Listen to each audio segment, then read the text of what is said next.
I see you. Die hard. Trap. We gonna do this one the right way.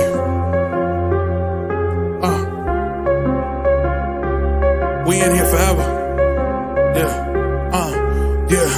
Die hard. Homie, die hard. You can check the swag, he the realest by far. Swimming in that blue and orange, he the lifeguard. Yeah, he been through pain, at least he got some nice scars. He can smell a trophy, yeah, he need it back to back. Represent himself, his own name is on his back. 10 toes down, try to stop him, he come back. Bandwagon hoppers, he will knock you off your tracks. You ain't saying nothing, Nero been here from the start. He been working in the lab to take his team and make it art. See him going over film to help him build and make him smart. He will tell you how he feels because he's real and he got heart. He will never fade away, he will never change his face. Everybody picking faves and he's feeling out of place. Cause he is for the team and he always rep the squad. Like that Christmas movie, he gon' always die hard. City on my back. They ask me what's my name and it's on my back. I'm just speaking facts. We got big dreams, we ain't looking back. We be really die hard, yeah, that's a fact. We be really die hard, ain't no going back. Make the whole crowd rise like a thermostat. Fourth quarter, I'm the killer that's gonna murder that. Bang, bang. What's good, guys? Your boy, Die Hard Knicks podcast in the building. I am your host, Mr. Eru, coming in hot as always, man. Yo, man, we playing this Memphis Grizzly team. I don't know if you guys remember. I got a short memory or what. But I've seen people on Twitter, you know, the X app, whatever you want to call it now. I see people talking about this team. Like, who are these people? Like, short memory. This is the same Memphis club that we played the last time, and they almost beat us. You know what I'm saying? So listen, man, let's like cut the bullshit. You know, acting like we have a short memory, or like we don't remember what happened the last time that we played with certain clubs, man. It's like, you know, you got to respect the opponent. We got to respect the opponent no matter who they are. You learn that in martial arts, man. You learn that as a kid. You know, shaking hands with your opponent and this, that, and the other. You blow them up by 100. You don't embarrass them. You know what I'm saying? Even though you are blowing them out by 100, like you don't step over them when you dunk on them and shit like that, man. You know, it's just annoying. But what's annoying about it is like grown-ups, man. Grown-ups are the ones leading the charge when it comes to these comments and stuff like that, man. So, you know, it's annoying, man. Like you know, I just do the math, man. You know, like I'm always letting you guys know my age. I don't care. I'm in my 40s, right? So you know, when I was a youngster, you know, when I was younger, like in my 20s, you know, there were kids that were like 10. They're like, look at these jackasses. You know, their parents don't teach them the right way. You know, and everything, like crying about they didn't get the trophy or they didn't get a chance to whatever the non-bullying campaigns for people in that era. Then you know, fast forward 20 years now. Those 10-year-olds are 30-something now, you know, and these 30-year-old motherfuckers are on the internet talking all this fucking shit, and they haven't experienced any kind of life.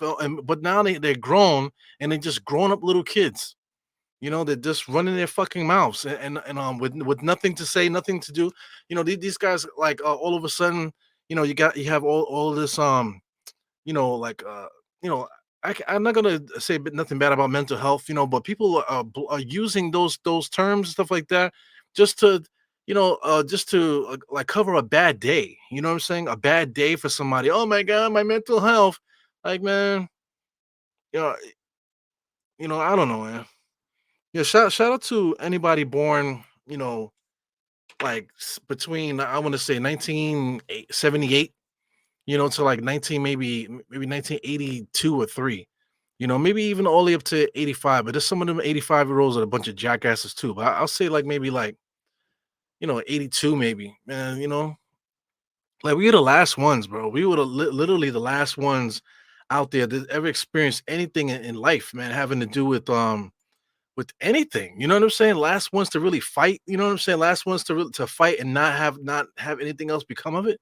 You know what I'm saying? Last ones to you know, I mean, just last ones for all of that. Last ones to just be out there and just battle and lose and have to just eat it. You know, eat it without having to like have all this extra shit with it. You know what I'm saying?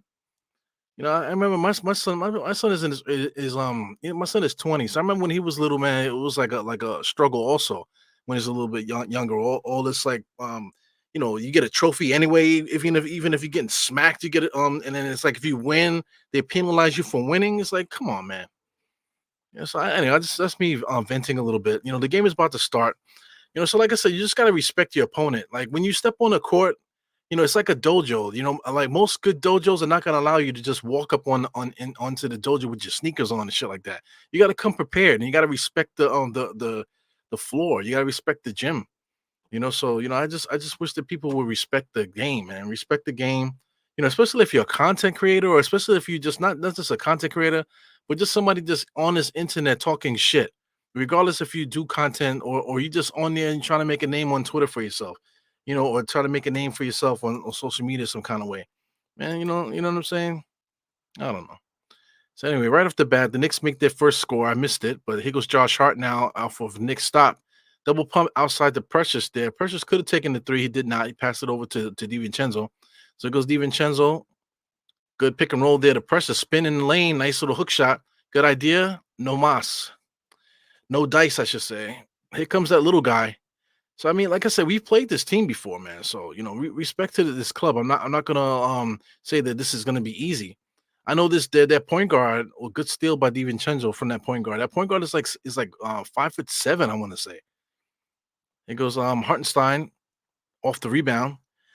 That's one thing I've been saying too. Ever since the season started, is like just stop trying to give the ball to Mitchell Robinson on the inside to score. Stop trying to give it to Hartenstein and for like these alley oops and stuff like that. Throw it off the rim and let them get it, baby.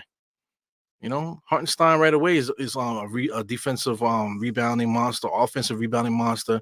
Throw the ball up there, let the guys get it, and then reward them on the pick and roll.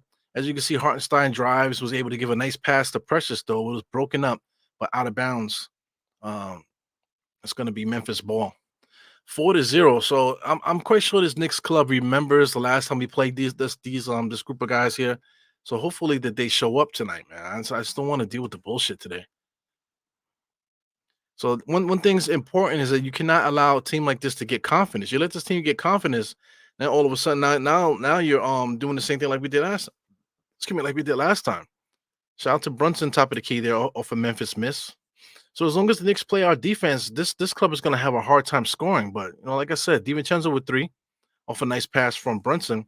So DiVincenzo and Brunson has solidified this backcourt, man. Like there's a lot of trades coming up. Supposedly trades coming up and stuff. People are so quick to take DiVincenzo out their starting lineup. I am just not one of those guys. I feel like our starting lineup, the way that it is, even with OG out and stuff like that. Now you got Josh starting at the 3 now, and you got Precious there. We got to keep it like that. When Julius comes back, of course, Precious goes back where he belongs. If OG comes back, of course, Josh go back where he belongs too. But that rotation is impeccable, man. I just want to keep it like that. Like we really just need like somebody to be here off the bench, at least for this season, man. At least for this season, and then we'll work it out in the next season once we make other moves if necessary. So good move on the inside by Brunson. Nice little fadeaway jump shot in the paint. So Brunson, I think he's leading the league in points in the paint, man. So we're talking about a point guard. So you know what I'm saying. So that's another thing too. Like you see all these sportscasters and stuff now. A lot of these guys are around the same age group. They're like in their early 30s and stuff like that, and they think they know every fucking thing and never experienced nothing in life. Never got punched in the face. Never punched anybody in the face. All they do is talk shit. You know what I'm saying? All they do is talk shit, and they get stuff, and then they feel like they can talk shit to other people because they have something. There's no humility in this game anymore. There's no integrity. Shout out to Willett Scott and those guys from when all this shit first started, the originators of this stuff, man. Shout out to those guys, man. The people that stood for something back in those days, man. Everybody's just talking shit for no fucking reason, and then people get on me because I curse too much, man. Like, did you get the message? Motherfucker, did you get the message? God damn it, So anyway, Knicks are handling business now, 12-2. So they're giving thanks here to Walt Clyde Frazier and Mike Breen. So I mean, that's a beautiful thing about being old. You just have memories, you remember stuff. So I mean, this is only 25 years ago that these guys started their time here.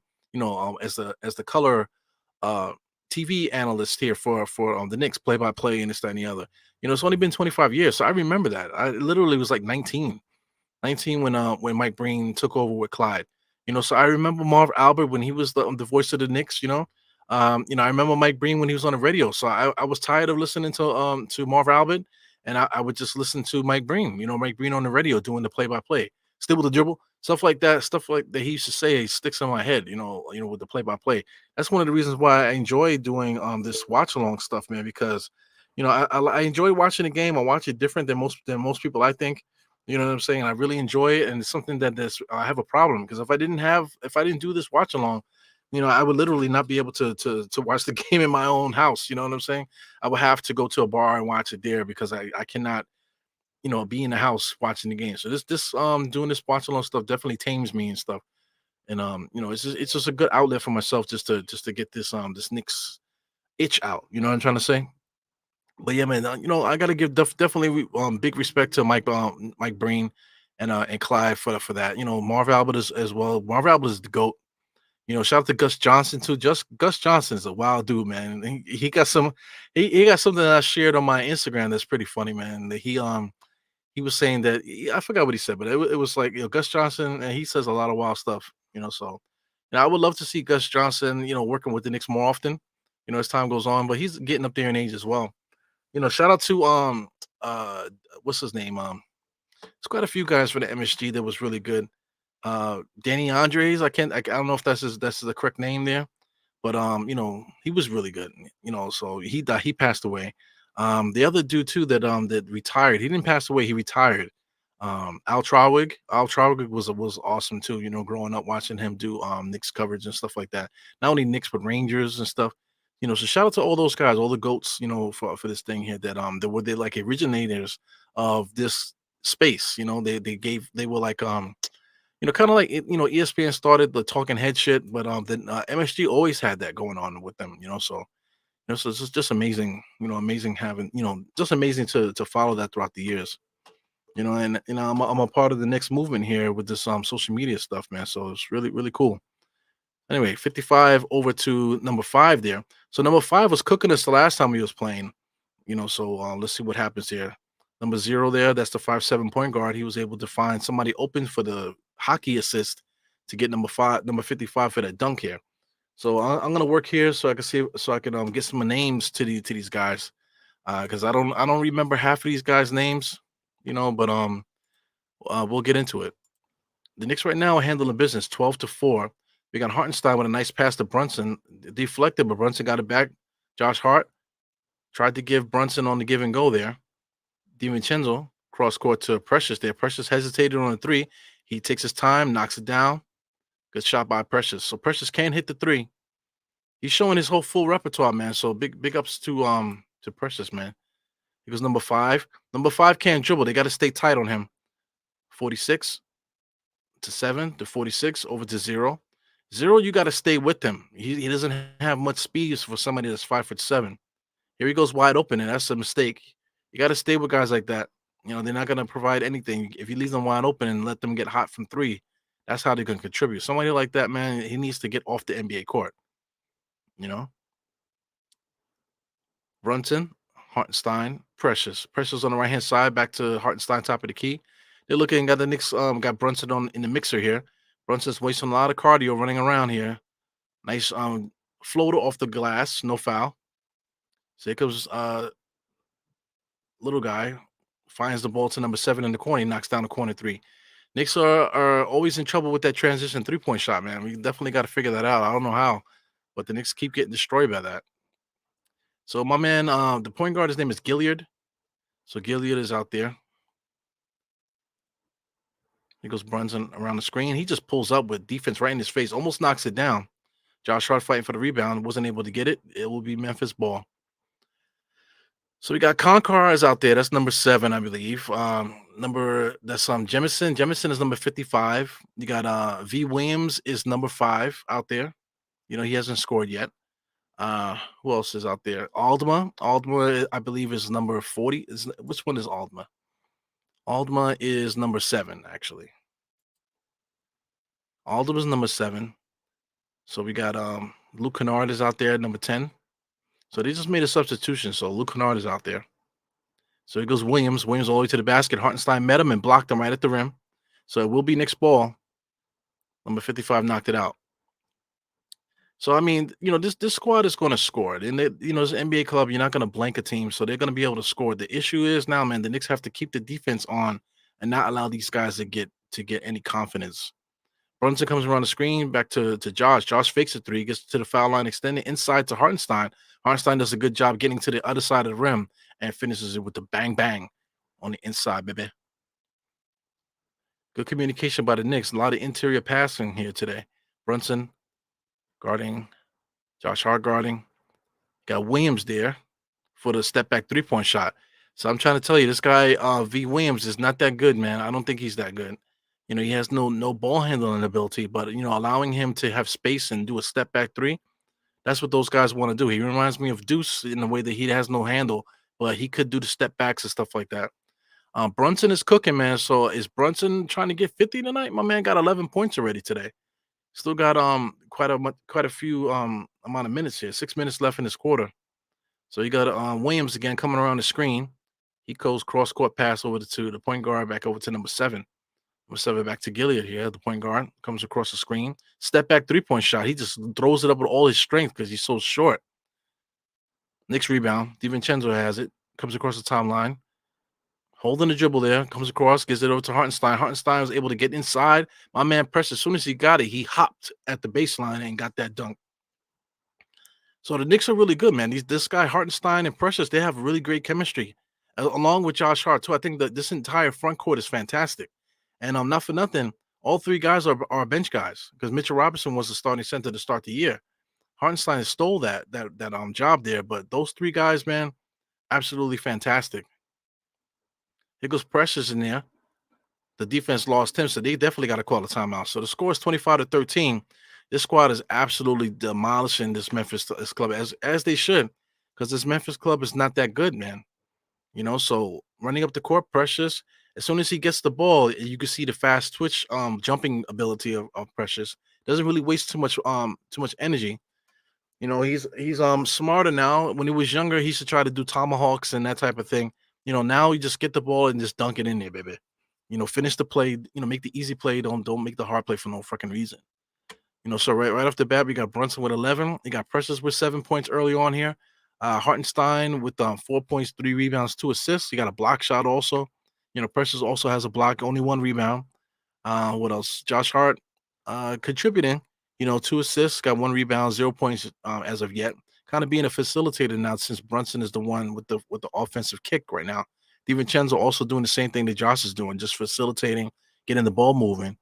So the Knicks are playing good, man. DiVincenzo right now with 4 assists. On the other side right now, since we got a timeout, we got Alderman with 3. He hit a 3-point shot. We got Jemison was their starting center today. I believe that was number 55. Let me double check that. Yeah, that was number 50. He started the game today. Trey Jemison. Never heard of him a day in my life. But he's out there. He started the game today. He has only 2 points, 0 rebounds. 0 rebounds for Alderman also. You got Konkar as a shooting guard. Konkar, what was Konkar's number? Konkar's number is number 46. So he's a role player, spot-up shooter kind of thing. He actually looked good when they had a full club. Him coming off the bench, Konkar looked pretty good. Same thing with Alderman. Alderman looked pretty good coming off the bench for the guys that he had out there. This guy Gilead should not even be in the NBA. I don't mean to disrespect money, but he's 5'8". This is him here, 5'8", 4 points, 3 assists and stuff. So somebody like this, man, not for nothing. He's like $160, 5'8". He's a little guy. He doesn't have any quickness. He's smart. He's a smart basketball player. But no quickness and no shot creating ability, man. So I mean, this guy right here should not be doing anything out there.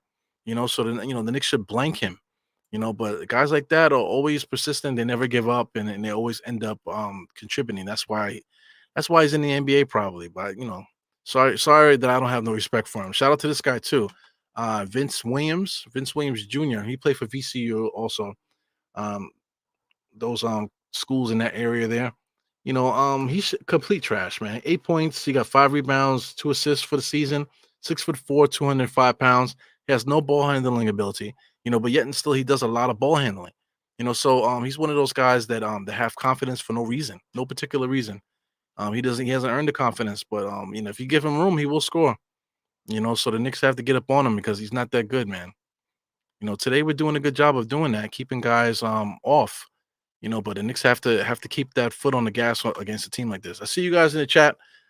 So I'm gonna get to you guys in a second. Waiting for the next break in the thing is. So I mean they're giving Clyde and Breen the well wishes from the celebrities, man. I don't give a fuck about that, man. Open the screen so we can see the damn game. So it goes Luke Kennard in the corner, gets it over to. Wow, who is that with the bump? Number 18. So number 18, who is that there? Some dude I never heard of, man. I mean, this guy. Have you ever heard of this dude? He played for Princeton. That's his name. Tucson. Can you pronounce that last name? Can you pronounce that last name? Sheesh. You have to call his parents and ask them how to pronounce the name. Shit.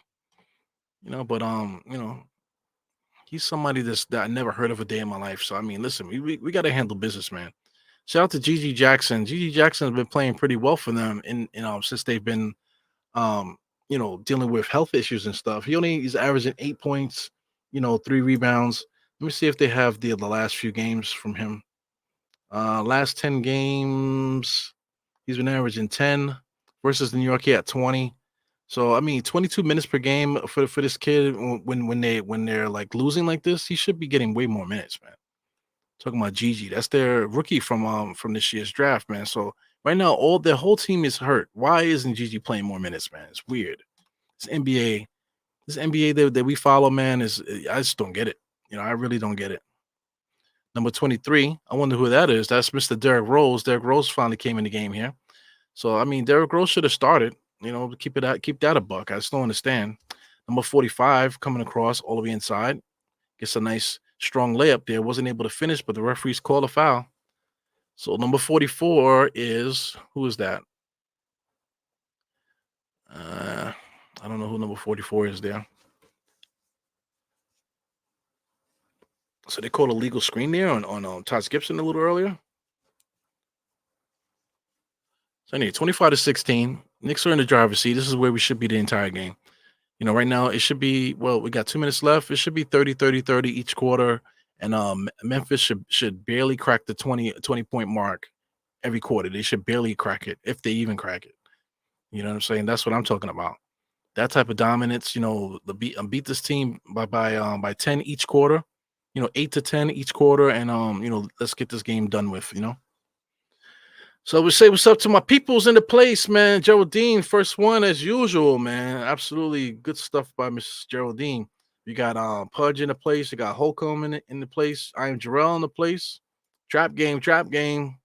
What you gonna do? Brunson, top of the key, crossover on number 5. He had him. Double crossover again on the inside. He ends up getting blocked, but he got slapped in the face. I don't understand. You could slap a dude in the face and then complain to the refs that, wow, where was the foul?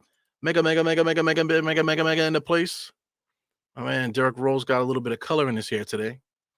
So I used to have dreadlocks, man. So I mean, when I had the hair, man, it's a natural hairstyle, so it should be natural. So I never believed in going to the beauty salon or putting any dyes or anything in your hair. By doing that, it becomes something else. So don't knock to people like that. People want to look like the rappers, man. So the rappers have dreads now. When I had them, it wasn't about the rappers with dreads. It was about the natural lifestyles. About the journey in life, trying to gain knowledge, wisdom, peace, and understanding, all this bullshit. You know what I'm saying? I was on it like that. So when I had my locks, they meant a little something to me rather than just being like a rapper. But that's how it is now. All these guys now that have dreadlocks now. There was a time where that wasn't cool, and there also was a time where cats was walking around with jerry curls too. So I mean, it is what it is. I'm glad that they don't do that anymore. But it's funny how dreadlocks became a trend now. Derrick Rose with a patented Derrick Rose layup there. So Derrick Rose came in here, brought some life to the team. We got Miles McBride dribbling. He looks like a little kid dribbling around, just dribbling for no reason, just wasting the clock. DiVincenzo looked to do the step back jump shot there. He ended up turning it over. So here comes these bum guys. GG over to Derrick Rose. Derrick Rose over to number 5 there. This guy Vince Williams. He's trash, man. Here goes DiVincenzo by himself there. Sidestep over to Josh. Josh nice and strong. Oh, that's Deuce nice and strong, but he blows it. Looking for the foul there. Luke Kennard with a transition 3 misses everything. Pressure fell right into his lap. Here goes DiVincenzo over to Brunson. Brunson top of the key is being guarded by this bum ass Vince Williams. Vince Williams gets eaten up by a screen. Now you got Derrick Rose guarding him. Brunson is there, kicks it out to Deuce over to DiVincenzo. Nobody wants to shoot it. So DiVincenzo has it. He's trying to get the ball out to somebody. Taj Gibson gets to DiVincenzo all the way inside. Nice layup attempt there. Able to get it right up on the rim right before the shot clock violation. So, I mean, DiVincenzo is a heads-up player, man. I love him as a starting 2 guard. You know, he knows what to do, and he's always aware of what's happening out there as far as the shot clock and just the game time situations. Derrick Rose, crossover, picked up, caught into a double team, cross-court pass there. Bum-ass Vince Williams there gets stopped easily by Gibson. So here he goes again, trying to get loose. He thinks he's nice. He does the same thing. He spins, drives baseline, ends up driving there, just knocks Brunson to the floor, pushes Gibson down. I don't know how the referees allowed him to score there.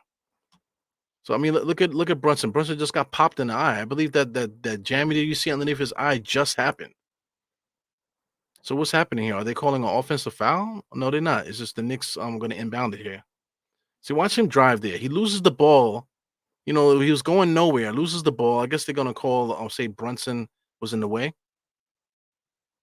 So anyway, Knicks ball. Brunson, corner, fakes the handoff all the way inside and just lays it right on Vince Williams, right? He's in for a long night, Mr. Vince Williams. Not a fan of this cat. So, you know, I don't want to get into dissing these dudes because, like, all these guys are, you know, they shouldn't even be in the NBA. You know what I'm saying? So, you know, much respect to them. You know, they're trying to find work in this league. You know, Vince Williams right now has 0 stats, but he has 5 points. You know, he has 1 turnover and a personal foul, though. So Derrick Rose, he's going to finish off the quarter here. We got 18 seconds. It's about almost like a 5-second differential. 45 with a 3-point shot in the corner. He knocks that down. So good look by Derrick Rose. Brunson pushing the ball up the court. He's going to get the last shot of the quarter. So, I mean, the Knicks scored 31. They scored 24. You know, that's a little bit too much for this team. You allowed them to score 24 points. Brunson dribbling. Brunson takes the last shot, shoots it at the buzzer. That should be good. Referee's in the way, just bumped Brunson. So Brunson had to turn back and look at him. You bitch. You know what I'm saying? He had to look at him like, yo, get out the fucking way, dude. So the referee's right there. Did you bump me on purpose? You know, these referees are weird. All these guys are weird. Mega. Salute. So we got some Facebook people here. Hello there. Hello, Facebook. What's good? Just look this for anybody that's listening on Facebook. I cannot see what you're doing on Facebook. You know, I'm really looking at the well, it's an open feed here where I can see what I'm looking at is what Facebook and YouTube can see. You know what I'm saying? So you know, as far as everyone else can't see you in the chat. You know what I'm saying? And it's not like I'm watching to see who's popping in and out on Facebook and stuff. But if you're on Facebook, you know, engage in the chat. Say what's up, you know? Say what's up, have some fun. So he said, will you show us the game? Everybody on Facebook always wants a free a link to the game. I did say I would do that. I would post the link, you know, in there, but I just haven't had the time to do that before the game started. You know what I'm saying? So my thing is, man, you guys got to do your own research, man. There's always a way to get a link to the game. You know, you just have to be able to do some searching for it, you know. So J Tap was good. He said, dang, I'm in 72. I missed the cut. Funny. Yeah, man. Everybody, you know, I'm just saying, everybody before, I want to say 82 played outside. You know, it was a different, you know, we're before the internet. So I remember when the internet kind of just started popping off, you know, and we was using that just for research purposes and stuff. Then America Online popped off, and everybody was and that was social media, basically, America Online. You know, chat rooms and things of that nature, looking up pop culture stuff and downloading things and putting it into the chat, stuff like that. All that was like the original social media, you know. And then of course Black Planet and all the other stuff popped up. You know, it started to develop social media and stuff. But that was social media back then. You know what I'm saying? At the time, you know, it was really about, you know, like it wasn't too much. It wasn't about influencing until like I want to say like Instagram and Twitter started coming around. Once they came around, Snapchat a little bit, but mostly Instagram and Twitter. Once they came around and YouTube, then now you got this influencer shit that just popped up. So that's part of the culture now. So it's like that's like the biggest part of the culture now. There's a lot of I'm trying to keep my language not so crazy tonight, but there's a lot of suckers out there that are popular. They're popular for being suckers. People enjoy suckers, man. So I guess I'm not a sucker, huh? So Derrick Rose comes around the screen all the way inside. Nice strong layup there. He misses everything. Josh Hart gets the rebound, full head of steam, trying to get somebody involved here. You got evil Dante driving baseline all the way to the good Dante in the corner for three. No good. So we got evil and OG Dante on the court now. Number 45 is dribbling, looking. He picks up his dribble, gives it over to number 21. So I mean, some of their better players are on the bench here. So number 21, who's that there? Derrick Rose, nice layup attempt there, misses everything. Too strong on the backboard. Josh Hart dribbles up. Dante gets it. Dante's holding it. Dante's trying to set up, giving it to Deuce. Deuce is coming. They didn't take the screen, goes all the way to the basket and gets the nice layup. So, I mean, Deuce is a shooting guard, and I keep saying it till I'm blue in the face. Deuce is a shooting guard. He is not a point guard. He doesn't have the skills yet or the IQ for it. He doesn't have the IQ for it. So, number 45 has it now, top of the key. Pull up jump shot. No good. Off the back rim. Josh Hart with the rebound. Here comes Josh Hart, kicks it out to Dante. Dante almost lost the ball there. Kind of a bad pass by Josh, a little bit overzealous there. Charles Gibson back to Dante. Dante on the inside. Wow, big time layup there. Change of direction, kind of changed speed a little bit. Able to drive for the layup and then scooped it over the head in front of the rim. So that was a cool that was a cool shot. So I mean, the Memphis Grizzlies, they're just throwing the ball out of bounds there. Number 21 just went right to his hands and went right out of bounds. So number 21, that's Moody. So excuse me, Roddy. Roddy's actually pretty decent too. Roddy's is he should be a power forward, but he's too short. So look at the stats for Roddy, if I'm not mistaken, right? Roddy's like 255. They got him listed as 255, but he's only 6'4". So he's like a big fucking guy, man. Because I mean 255, that's Julius Randle's weight, but 4 inches shorter. Wow. So Josh now dribbling, gives it over to Deuce. Deuce started stepping, dribbling to nowhere. Now he just pulls up with the jump shot, no good. Tried to clear his rebound, wasn't able to. Number 21, Roddy got it. So number 7, back to Roddy. Roddy's dribbling. Roddy on the inside, he's trying to be powerful. He has no quickness, but he's trying to be powerful against smaller guys. Can't finish because his arms is too small. Actually, his arms are pretty long, but I guess just his stature. He's too heavy. Number 21 again, trying to drive inside there. Kicks it out to 46. 46 off the back rim. Here comes the Knicks again. Deuce with the rebound. Deuce is bringing the ball up the court, taking his sweet ass time. Taj Gibson fakes the screen. Deuce dribbles all the way into the paint to nowhere. Gives it over to Taj. So Taj has the nice spin move by Taj. Beautiful spin move into the jump shot. Wasn't able to finish. Taj Gibson looks like he's exhausted already. He needs a blow. Pause. Speaking of blow, I need you guys to subscribe. I need you guys to blow me. Just subscribe. Hit the thumbs up, man. You know what I'm saying? On the way here. Thank you for watching. Thank you for hanging out. Thumbs up, subscribe, and all this. Full game watch along today. Yep.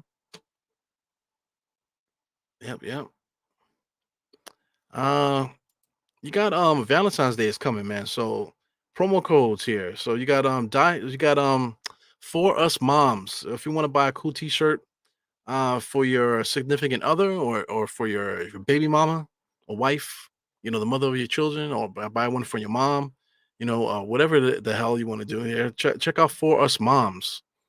So since we're doing that, let's actually click that. So let's do For Us Moms.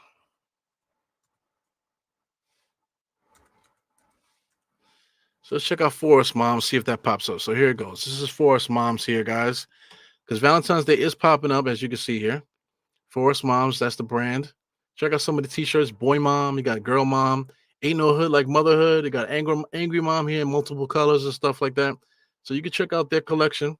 You got a Barbie collection. They got mommy and me collection, hoodies and t-shirts and stuff like that. So just check out the website. If you see anything that you like, please use promo code diehard to get a discount, man. So definitely support black business, also support women, and support this business, local business in general. Yeah, man. So that's a commercial there for your ass. Got some more dead time here. Looks like Deuce kicks it out to Josh. Top of the key 3-point shot. So Josh at the top of the key, I like him shooting threes at the top of the key. He usually makes those, corner threes and stuff like that, or elbow threes, not so much. But he can hit those, but straightaway threes are usually pretty good for Josh Hart. We got Taj Gibson's going to the back. I think he got to take a shit. And he was squinting his eyes a little bit too much out there when he was playing. Right now, the score is where it should be, 42-28. Right now, we're leading 9-4 in the second quarter here. So we got number 7 drives, bumps, and then just lays it up. Josh Hart bringing the ball up on the right-hand side. So right now we have a point guard, but we're not using it. I just don't understand that. That's Tom Thibodeau there. We have Malachi Flynn. So why isn't Malachi Flynn playing point guard duties? So we got Deuce on the ball. We got Josh Hart on the ball with a freaking point guard right there. So Deuce pulls up as he does there. He's a good scorer. I give it to him.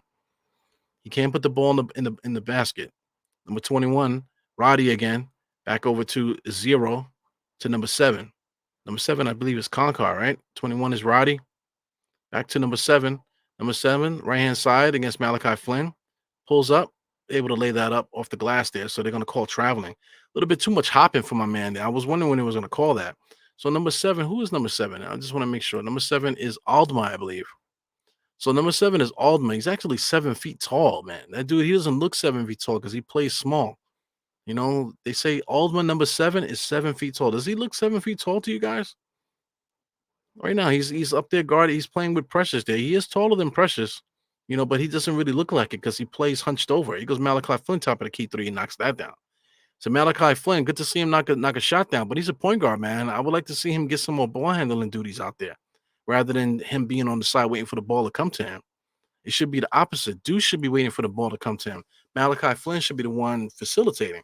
Tom Thibodeau has this thing where he doesn't want to, where he doesn't trust certain guys, So I get that, but I don't trust Deuce doing any kind of ball handling, man. I just don't understand it, So right now, just looking at the Memphis Grizzlies, everybody's contributing on offense, man. They only have 28 points, but everybody scored except Roddy. Roddy hasn't scored yet. So everybody that's actually played in this game for Memphis has scored except Roddy. They're not doing anything right now. Rebounding wise, as a team, they have 8. Is that true? They have 8 rebounds right now. As far as the Knicks, we have 14 so far in the game. So this is going to be one of those games. The Knicks really have to put the foot down on this team and really just knock them out. Because there's no way this team could sniff us, let alone be in the same spot with us, competing with us. There's no way. So I'm missing some stuff here. So I'm trying to scroll to make sure I can catch up what you guys are saying here. Mike Hawk, what's up? What up? Another guy on Facebook there. We got Mark Francis. What's good? Nice little picture there, man. Definitely appreciate the pictures. Scrolling. Got my man Anudi is here. I hope you don't play him 45 minutes too, man. But listen, if Brunson is able to get try to get another 50 point game, that'll be nice. It's good just to have those little accolades, but you also don't want to burn guys out. Take a look at Embiid. Embiid scored 70 points. It's not a coincidence that a couple days later he's out, right? So I mean, there's a little bit too much. They have scores over there. So that's one thing I want to point out with this with these teams around us. Like Philadelphia is poorly coached, because why is one guy scoring 30 every night when you got plenty of scores? You have other guys on that squad that can score. So why aren't you trying to get those guys involved when you just totally just annihilating Embiid? For what? So now he's not playing. So what's him scoring all these 70, 50 point games all the time? And sometimes these games they be losing these games. So what's the point of giving him all this usage and stuff when you have guys like Mo Bamba? Mo Bamba's on that team. Mo Bamba doesn't even play. But Mo Bamba started playing once Embiid got hurt. So Mo Bamba was on the bench, not playing. For what? What was the reason? Mo Bamba should have been playing this entire year to give this guy Embiid a little bit of a breather. So it's a shame. Definitely is a shame. Yeah, man. So shout out to Bill Bradley, man. They showing Bill Bradley highlights right now. So Bill Bradley's numbers in the rafters. He's not in the rafters because of stats and stuff like that. He's in the rafters because of what he meant to the team. So there's more than one reason to make it into the rafters. You know what I'm trying to say? So, he's a legend, absolutely a legend. Him and Clyde. From days of futures past. You know what I'm trying to say? But it's good to talk about those guys. But this generation, they can kill. Who is that? Wow, Precious with a nice steal comes in there, able to get the easy dunk. But Precious popped out of nowhere with a beautiful steal. So 50-28. That's what I'm trying to say. The Knicks have to pounce on these guys. We cannot allow them to just do what they want. You got Malachi Flynn guarding a little guy. Got Roddy for three off the front of the rim. Everybody pouncing on the rebound. Malachi Flynn with the rebound. He's pushing the ball up the court. He should be leading the breaks there. Crossover, kicks it out to Josh. Josh on the drive to Hartenstein. Back to Josh. Josh is leading at the top. Finds Hartenstein inside with the little guys. Nice little turnaround floating hook shot in the paint, as he should against a 6'4" Roddy. So he goes the little guy again, number 0. He's listed at 5'8" on the inside he traveled. Number 55 in there trying to battle, man, messing up his pivot foot. Referee's not calling it. Josh always got his heads up, always pushing. He's looking, trying to figure out something. Gives to Malachi Flynn. Malachi Flynn fakes the 3. Oh, they call a travel. That's bullshit. I mean, these referees, man, I swear to God, man.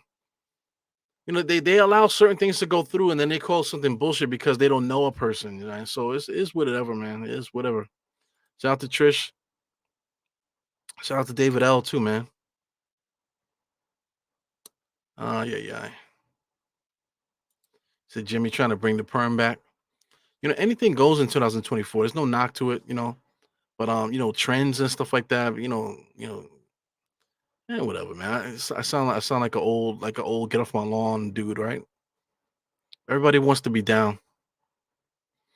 Everybody wants to be down. Somebody is doing something cool. Hey, I want to do it too.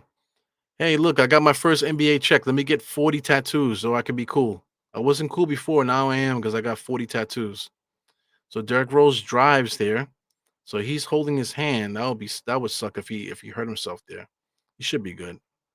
I think he just got the wind knocked out of him. He already definitely did hurt his hands a little bit. Josh Hart got the brunt of that also.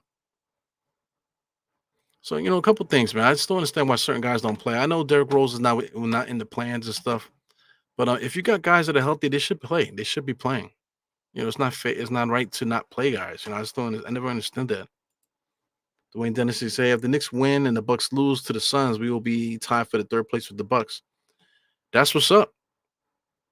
So Cleveland, I guess, is up at the top now. So Cleveland hasn't lost.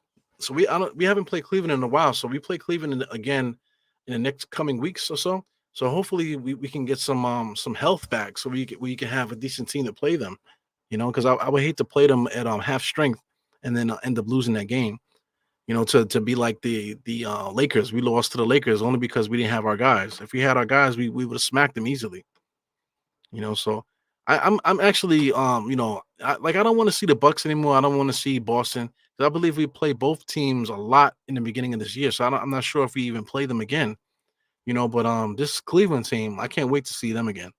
Because we need to I'm just not I'm with the smoke. Josh, nice to. I mean, Knicks have a lot of ball movement, good spacing too, man. Nice interior passing here by the Knicks. A little bit too much, but they haven't stopped. Ooh, my man Macaulay Flynn, he gets the ball and gets a 3-point shot. So Macaulay is knocking down that 3 today. So what does Flynn have? Flynn is 2 for 3. He has 1 rebound. I would like to see him on the ball a little bit more. Number 7 there, 7-foot dude there, hit a 3-point shot. So we got Deuce. So here we go. Deuce is bringing up the ball. Hartenstein's top of the key. Josh Hart is involved in the mix there. When the point guard is standing right there, Hartenstein bodying a little guy, number 55. He's doing work, man. This guy, Hartenstein, I talk about Mitch all the time because I think people need to understand it because now Mitch is coming back. Tom Thibodeau finally said that he's going to be doing basketball stuff after the All-Star break. So that's good news. But fans are already thinking that Mitchell Robinson is going to come back and get the starting spot from Hartenstein. I think there's no way that Hartenstein should lose his starting spot. He's doing so much things for this club that we weren't doing when Mitchell Robinson was getting the brunt in the minutes. So Mitchell Robinson, if we don't trade him, he's going to be needed, but not for 28 minutes per game. No way in hell. Right now Mitchell Robinson 10 minutes, 15 minutes, you know. This guy Hartenstein needs to get his full 28, 28 30 minutes and more. He absolutely deserves it. Not just from rebounding and blocking shots. And people keep talking about the offensive rebounds, but Hartenstein, since he's been a starting center, he's been one of the league leaders in offensive rebounds still. And I've been trying to tell guys that, that Hartenstein is a good offensive rebounder too. Oh, you don't know what you're talking about. And then I showed them the proof, and they still want to argue with me. So I still understand, man. It's not like Mitchell Robinson was Moses Malone. Moses Malone used to get a lot of offensive rebounds, but he used to get a lot of his points off the offensive rebounds. Mitchell Robinson doesn't do that. And Mitchell Robinson doesn't make anybody better. He doesn't make the defense better. He doesn't communicate. He doesn't he doesn't point guys in the right directions and stuff like that. He doesn't he's not an anchor really. But when Mitchell Robinson has it going, he can help us. That is absolutely true. But people talk about him as if he's Patrick Ewing all over again. He's not. As Hartenstein drives to the basket and makes another layup. This guy, Mitchell Robinson, can't do that. Mitchell Robinson cannot create offense, cannot create plays, cannot make anybody better from the perimeter where he's at. And people are gonna say that Tom Thibodeau doesn't use him correctly or all that bullshit. And we're not playing 2K, yo. We're not playing 2K. Either you can play or you can't. Like we could take advantage of certain things that Mitchell Robinson does well, but that dude cannot make free throws. You know what I'm saying? He can't make a jump shot.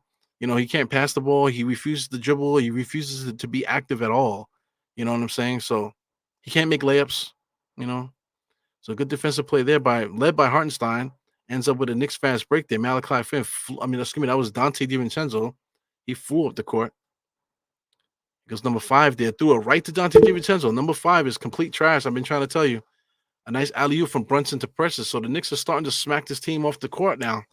So Vince Williams, he was a star of the last game. Right now he has 8 points. He only has 1 assist, 2 turnovers. They have him listed at. Gilliard has 3 turnovers. So the Knicks are returning the favor, man. We remember what they did to us last time, and this time we're just taking them out right now, man. So good stuff by the Knicks. The Knicks continue to pounce on this team. We might be able to win by 40. This team is not on our level at any stretch of the imagination. Right now, we're leading 32-15. Like I said in the first quarter, the Knicks should be able to blank this team, and they should not be able to get 20 points, in every quarter. They still got a chance to get 20, but every quarter they shouldn't even score 20. So we'll see what happens here. It would be nice to get some of these bench guys that we have, get them some minutes. Shout out to Jacob Toppin is available. Fournier's still out. Of course, he's probably going to be traded. Ryan Archinato, we got Charlie Brown out there. So hopefully these guys can get some minutes tonight, especially Jacob Toppin, get some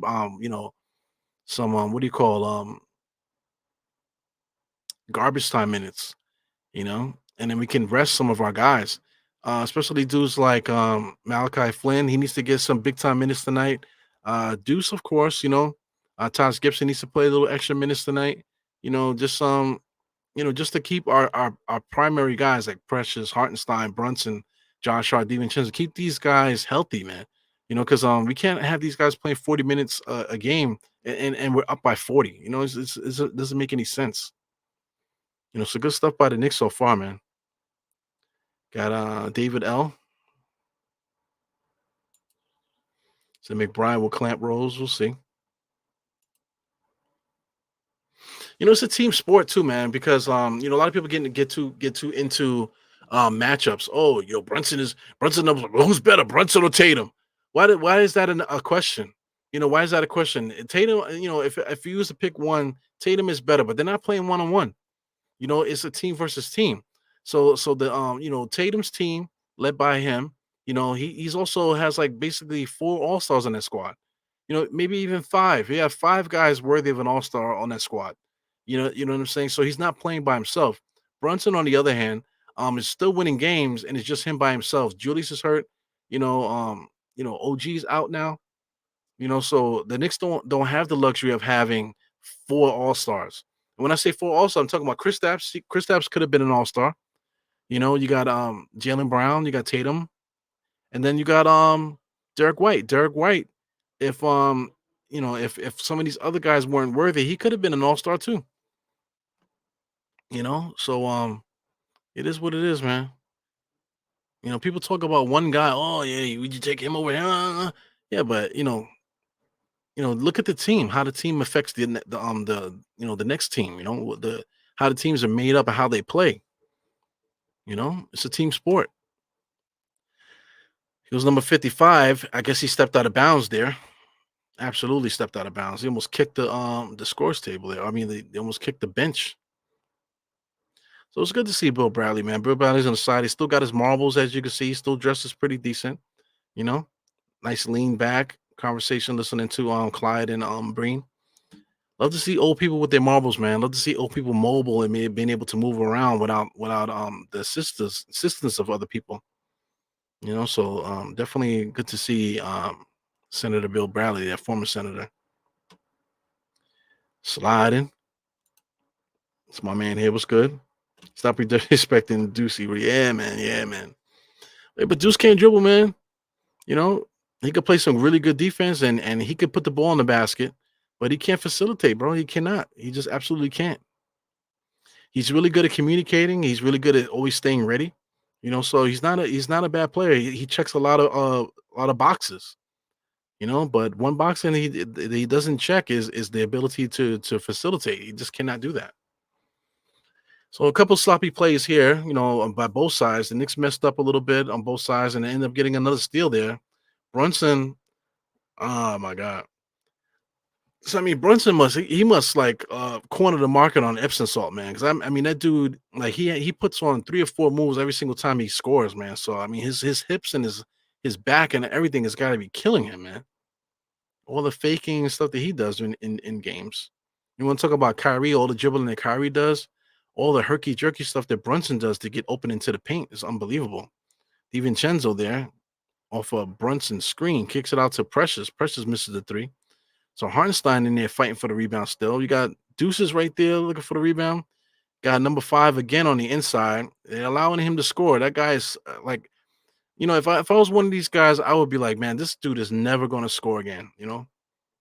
I would be on it like that. Take it personally. Every time he scores, I would take it personal. So they have 20 now, 32 seconds.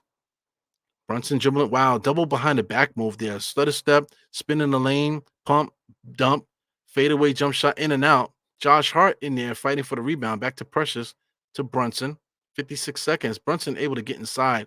I don't know how he kicked it out to the corner, but he does. And Josh Hart no, that's Deuce. Deuce knocks down that 3. So Deuce, I'm trying to say, man, like shout out to my man Visions here. Deuce McBride can hit that corner 3. He can hit that mid-range jump shot. He can drive to the basket. But don't ask him to push the X button. The X button is broken on his controller, bro. It goes Precious there. Number 45. Nice little move there to take on Precious. So number 45. Nice little move there. So they're gonna score. You can't stop professional basketball players from scoring. You're not gonna put them on 0. But we got DiVincenzo now, top of the key. Got 20 seconds, about an 8-second differential on the shot clock. Good defense by Luke Kennard there to get the ball out of his hands. Deuce has it, dribbling to nowhere. Look at Deuce. Gotta let it go. With a second left on the shot clock. It goes number 5 at his bum ass. Get that shit out of here. Hartenstein knocks that shit out of bounds. Number 5 is garbage. It's the Williams Jr. Vince Williams Jr. is garbage. 5 for 10 today, though. 13 points. I keep saying he's garbage, but he keeps putting the ball in the basket. So he has 13 points leading Memphis right now. Derrick Rose inbounds here, looking. Number 45 is pushing. 5-second violation, man. Yep, they did call it. That was a long-ass play there. 5-second violation. So that should, it should be some time on the clock here, but the referee's letting the clock play out just to let it go to halftime. So we are at halftime, guys. So I don't know. It's not even worth really talking about halftime stuff, but I guess we could blow through it. I see Dwayne Dennis here with a big paragraph. He says that's too much mileage for Brunson. Him being okay game after game doesn't mean anything because he's susceptible, okay, to possible injury down the road from all the mileage. So I mean that's the same issue that Philly has by making Embiid do too much. They got plenty of guys there. They got I can't think of them because I don't have the names in my face here, but they have quite a few guys that they can put the ball in the basket, man. So they shouldn't be relying on him to score 30 every night. That's ridiculous.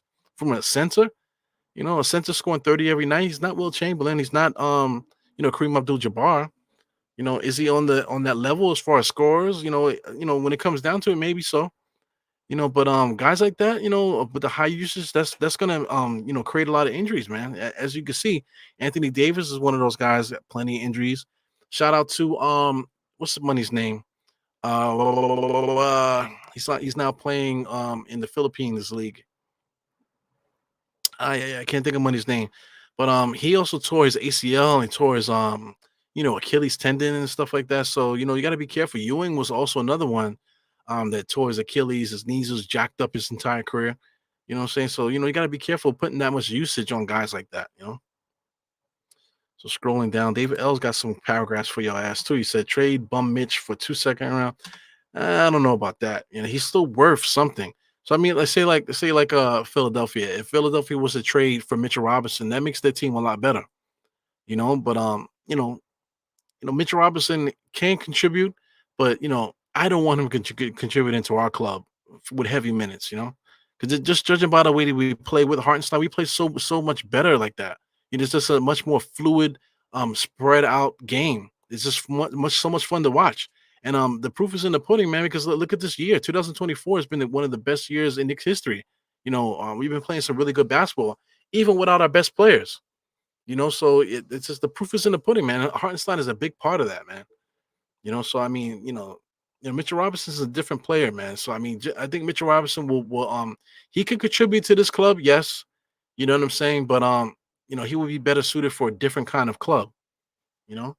So I mean, what club would that be? I don't know about Philly because I'm looking at Philly right now. They're hurt, so they have that they would be doubling down on their doubling down on rebounding and defense and stuff.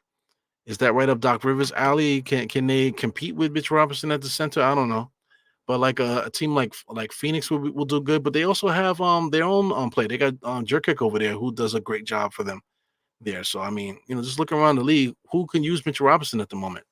You know. So it is what it is. People will say that Mitchell Robinson is like the third best center in the NBA. Sheesh, guy shooting 30-something% from the free throw line. He's it's crazy, man. Shout out to old head in the place. What's good? What's good? So yeah, man, we're gonna get into my man, Generation JL, man. What's good, my brother? Are we gonna get into some halftime stuff? Let's do it. Why not? Why not? Halftime stuff here, man. 46-70, man. We are whooping that ass as we should. Not something to really brag about. We really just taking care of business, fam.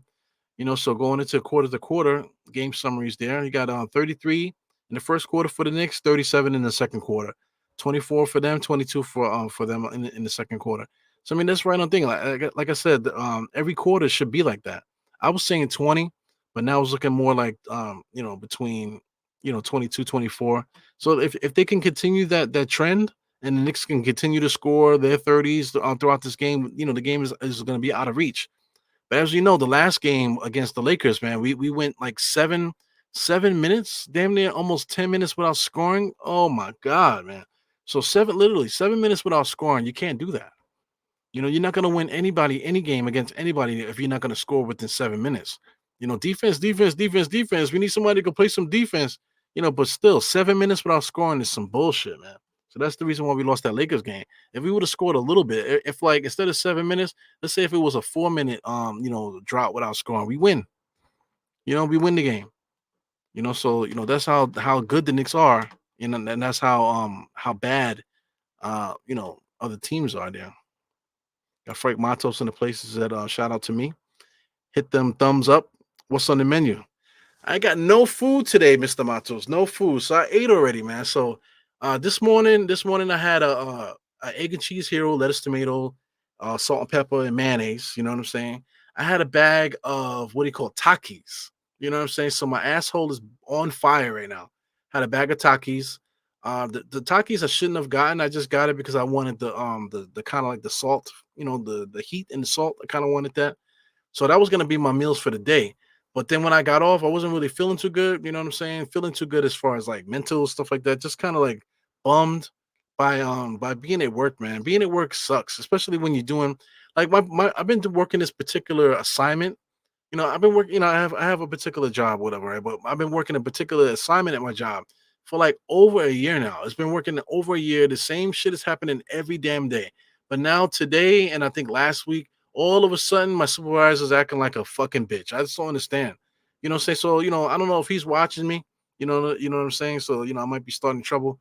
But he's acting like I don't understand what's going on. So I mean, like, usually if anything happens, he'll give me a call, whatever, and I'll take care of it. But lately nothing's been happening.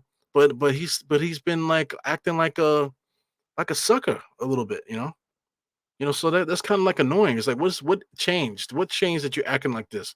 Like what is going on with the job that we've been working for over a year now? That today is something different. So I just that type of stuff really gets to you, man. So rather than I got a bottle of whiskey here. Rather than drink, away the pain, because that's what people do to try to handle stuff. They'll drink it. They'll drink it away. Instead of doing that, man, I went and got me some Chipotle, bro. So I got me some Chipotle. I didn't eat the rice, so my stomach is packed right now. So I can't eat nothing. So I got some water here. So I mean, I have so much food in my body that I'm not even thirsty. You know what I'm saying? So that's my fault, but I'd rather do that than drink away the pain. You know what I'm trying to say?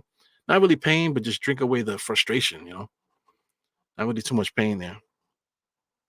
So the Lakers game, it could have been fixed, But because 7 minutes, that's excessive, man. The 7 minutes without scoring was crazy, man.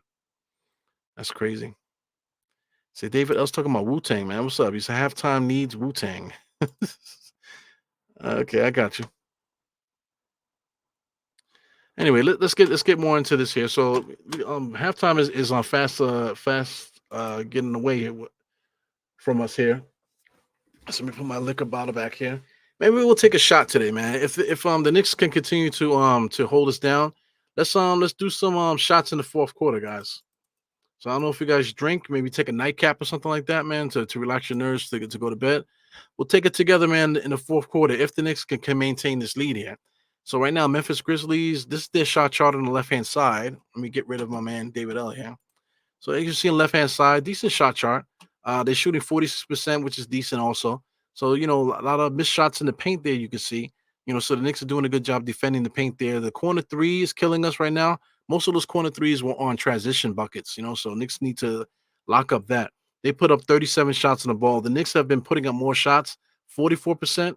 44 shots on the ball at 64%.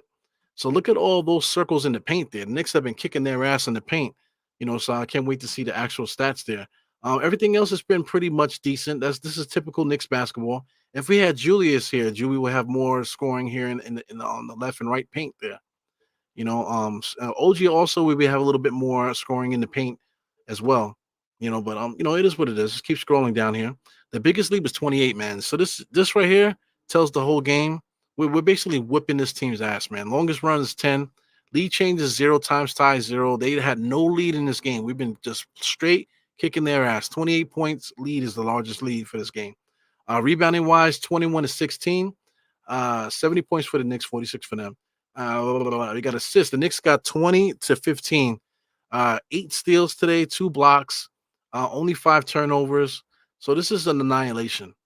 Shooting the ball wise, they're still shooting 45. They got 52% from 3, 75% from the free throw. So we're allowing them to do what they do, but we're keeping their shots at bay. So we put up 44 shots, they only put up 37. So we're keeping them at bay. Even though we're kind of letting them score, we're just not allowing them to go nuts on us, man. So that's what's up. Points in the paint. Look at that number there, 40 to 16, kicking their ass. Second chance points, 7 to 2, and fast break points, Knicks kicking their ass there, 13 to 4. So this is a total annihilation, man. So this is one of those games where you just want to get through it. You don't want to get hurt. That's all that's about. So Memphis Grizzlies, man. I know I was talking bad about Vince Williams, but he does have 13 points there. 13 points, 2 assists, 1 rebound. He's the only one that cares to shoot. He has no skills to me. He's able to get to the basket. He has the irrational confidence going for him.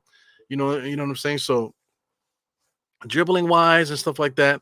Him taking advantage of the moment, playing half court basketball, playing within the team concept. He's able to take advantage of that, but he's not able to clear his man, not able to do anything like that. He's just playing within the 5-on-5 concept of basketball. Trey Jameson gave a little bit of energy, but if you're a big man in the NBA, just take a look at Trey. Big man in the NBA, 6'10", 260.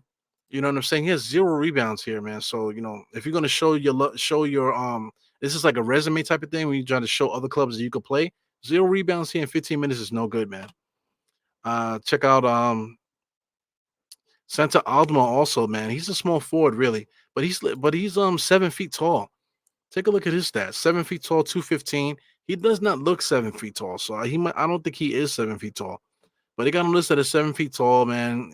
He's a 3-point shooter, man. So I mean, it's crazy. He only has 1 rebound, so that's the game right there. You got this guy Jacob Gilliard. He's only 5'8". So he has like no stats. He has 1 3-point shot, 3 turnovers. He has 1 assist. So that's what he should be getting against the Knicks. He should not be getting any stats on us. He did hit 1 3-point shot, but it took all his energy to get that thing to the rim. John Concar is another guy. Like I said, John Concar plays better when he's playing with better players. So if he's coming off the bench, he looks good. Luke Kennard is another guy. Luke Kennard, I don't understand. So I don't understand what they're trying to do here. They got Gigi Jackson, Derrick Rose, and Luke Kennard all should have started today. So I just don't understand what they're doing here. Even David Roddy might have earned the starting spot for them. But they choose to start other guys here. So I just don't understand what's going on. Their coach for Memphis, man, I don't know the coach's name. But every time I've seen him coach, he doesn't seem like he knows what he's doing there. He got an opportunity, and it is what it is. Anyway, Derrick Rose got 7, 3, and 2. So I thought Derrick Rose played really good in the 11 minutes that he had. Considering that the Knicks defense is whipping their ass. Shout out to Gigi Jackson. Like I said, I mentioned him before. He has 8 minutes and 50 seconds right now. Only 2 rebounds. He got six points there. This guy should be getting more minutes. He should be starting. Gigi Jackson is their rookie here. He's 6'9". He has size. He's number 45 out there. So he should be starting for them. He should be getting the bulk of minutes, and he really should be getting the keys right now. Since they don't have nobody and they're trying to lose, he really should be starting. They should be really trying to get the most out of that kid. But they got him coming off the bench there. I don't know if they got him on bubble wrap or whatever. But every team has their way of building guys up, and I don't know, man. I just think that the opportunity for him to play right now and to get those minutes is now. So the next year, the goosies and the nerves and all that shit will be taken care of because he got a chance to play.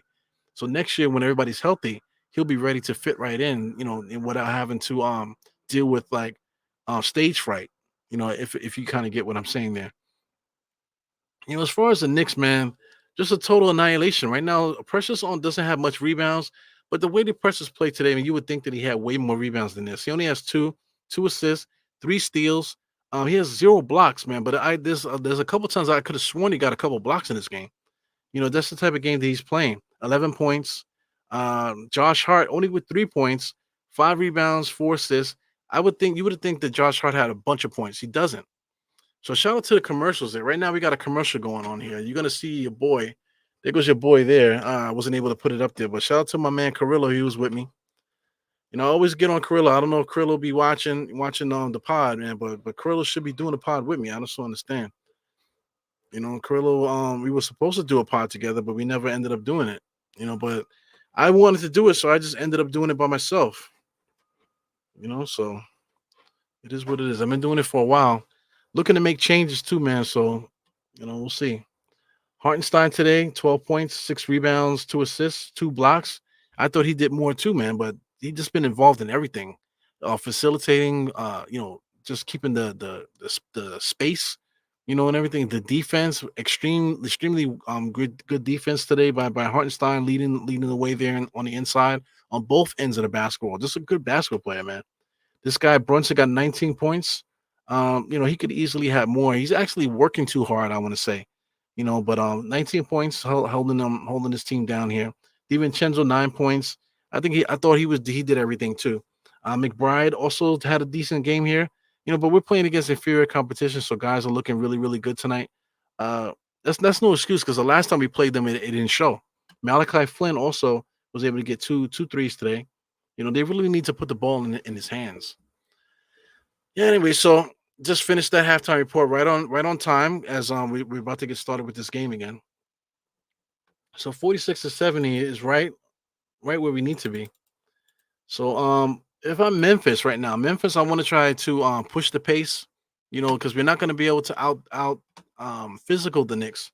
One thing that we could do is force a frantic, like turnover based game where nothing is really making sense out there. That's the only way that Memphis is going to be able to get in the game. And then guys got to make shots too. You gotta frazzle the Knicks, and then you have to make shots that you don't normally make. That's the only way that this team is going to win. You know. But like I said, this Memphis team, I don't think is built to win. They're not even trying. I don't think they're trying to win. Uh, Brunson with some hard cuts there over the Precious. Josh on the inside gets into the dotted line. Little floater in the paint, no good. So the Knicks might have taken the foot off the gas a little bit there. So the Memphis Grizzlies, they have a little bit of energy now. So you got Vince Williams on the inside with a. I mean, he's just a terrible basketball player, man. But he does have 13 points today. Brunson in the corner, holding the ball, looking for a pass. Gives it to Hartenstein, back to Brunson. Shot is up by Brunson, no good. Memphis was with the rebound.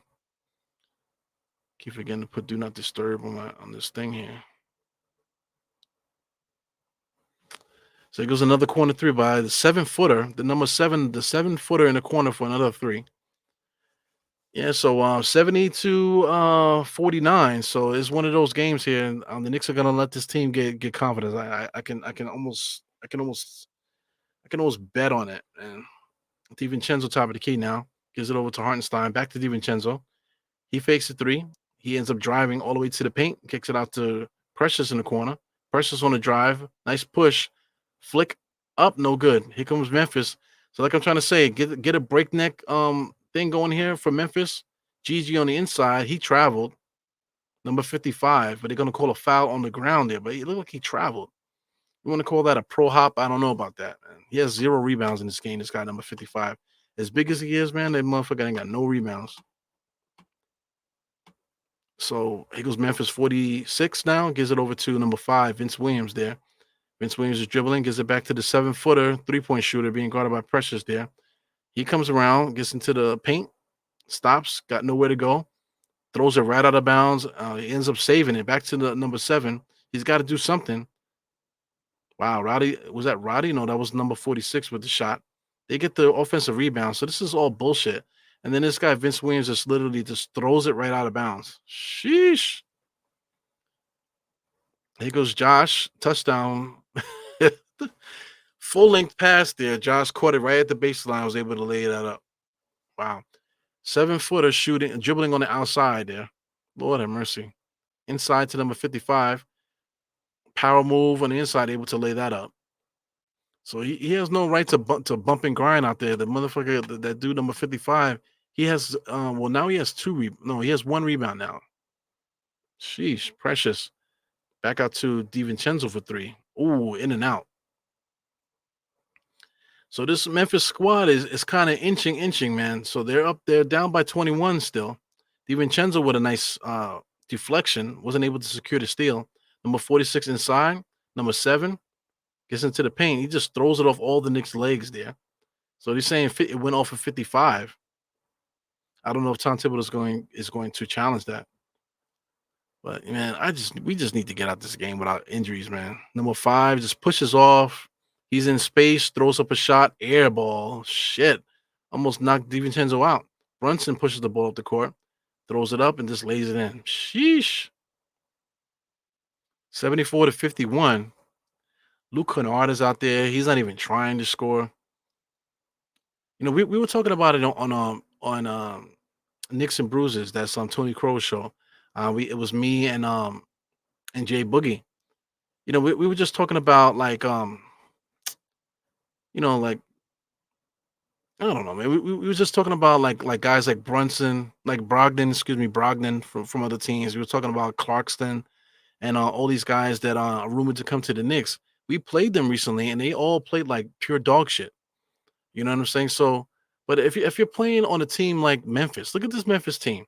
If a guy like Clarkson and a Brogdon is on his team, how do you expect them to even have the energy to even play well when the rest of your team is just pure dog shit? Your team is dog shit. You know, you got Vince Williams there is arguing. What are you arguing about? You guys suck. There's no use in arguing. You guys are terrible. You're arguing with the refs, gonna get technical fouls and stuff like that for what? You're like wasting your time and everybody else's time too. So like I said, Brogdon when we played them, we just annihilated them. Like he had like their team had no shot to beat us when we were at full strength. And Brogdon was trying, and you could see his body language, man. Like his team was just not fighting. So it's hard for you to get that energy if your whole squad is just not even trying. You're in that locker room, you're with them. DiVincenzo with a nice layup there. And you know what the locker room looks like, and these guys are not even trying to win. That sucks, man. To have to bring the energy for the team every single night. We have nobody to feed off of.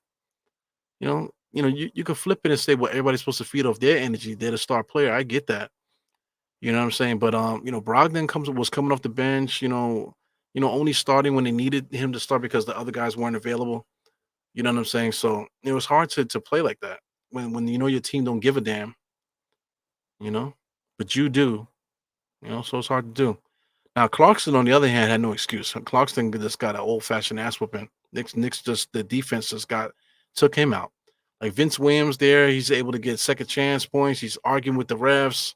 He just got a putback just now. So he thinks he's better than he is, this guy. So right now he got 15 points. So scoring 15 points against the Knicks is gonna make you feel is gonna give you 2 extra inches, man. You know what I'm trying to say? So Vince Williams here, he thinks he's I don't know what he thinks he is. Thinks he's Paul Pierce out there. Motherfucker is trash. Anyway, I see some new names here.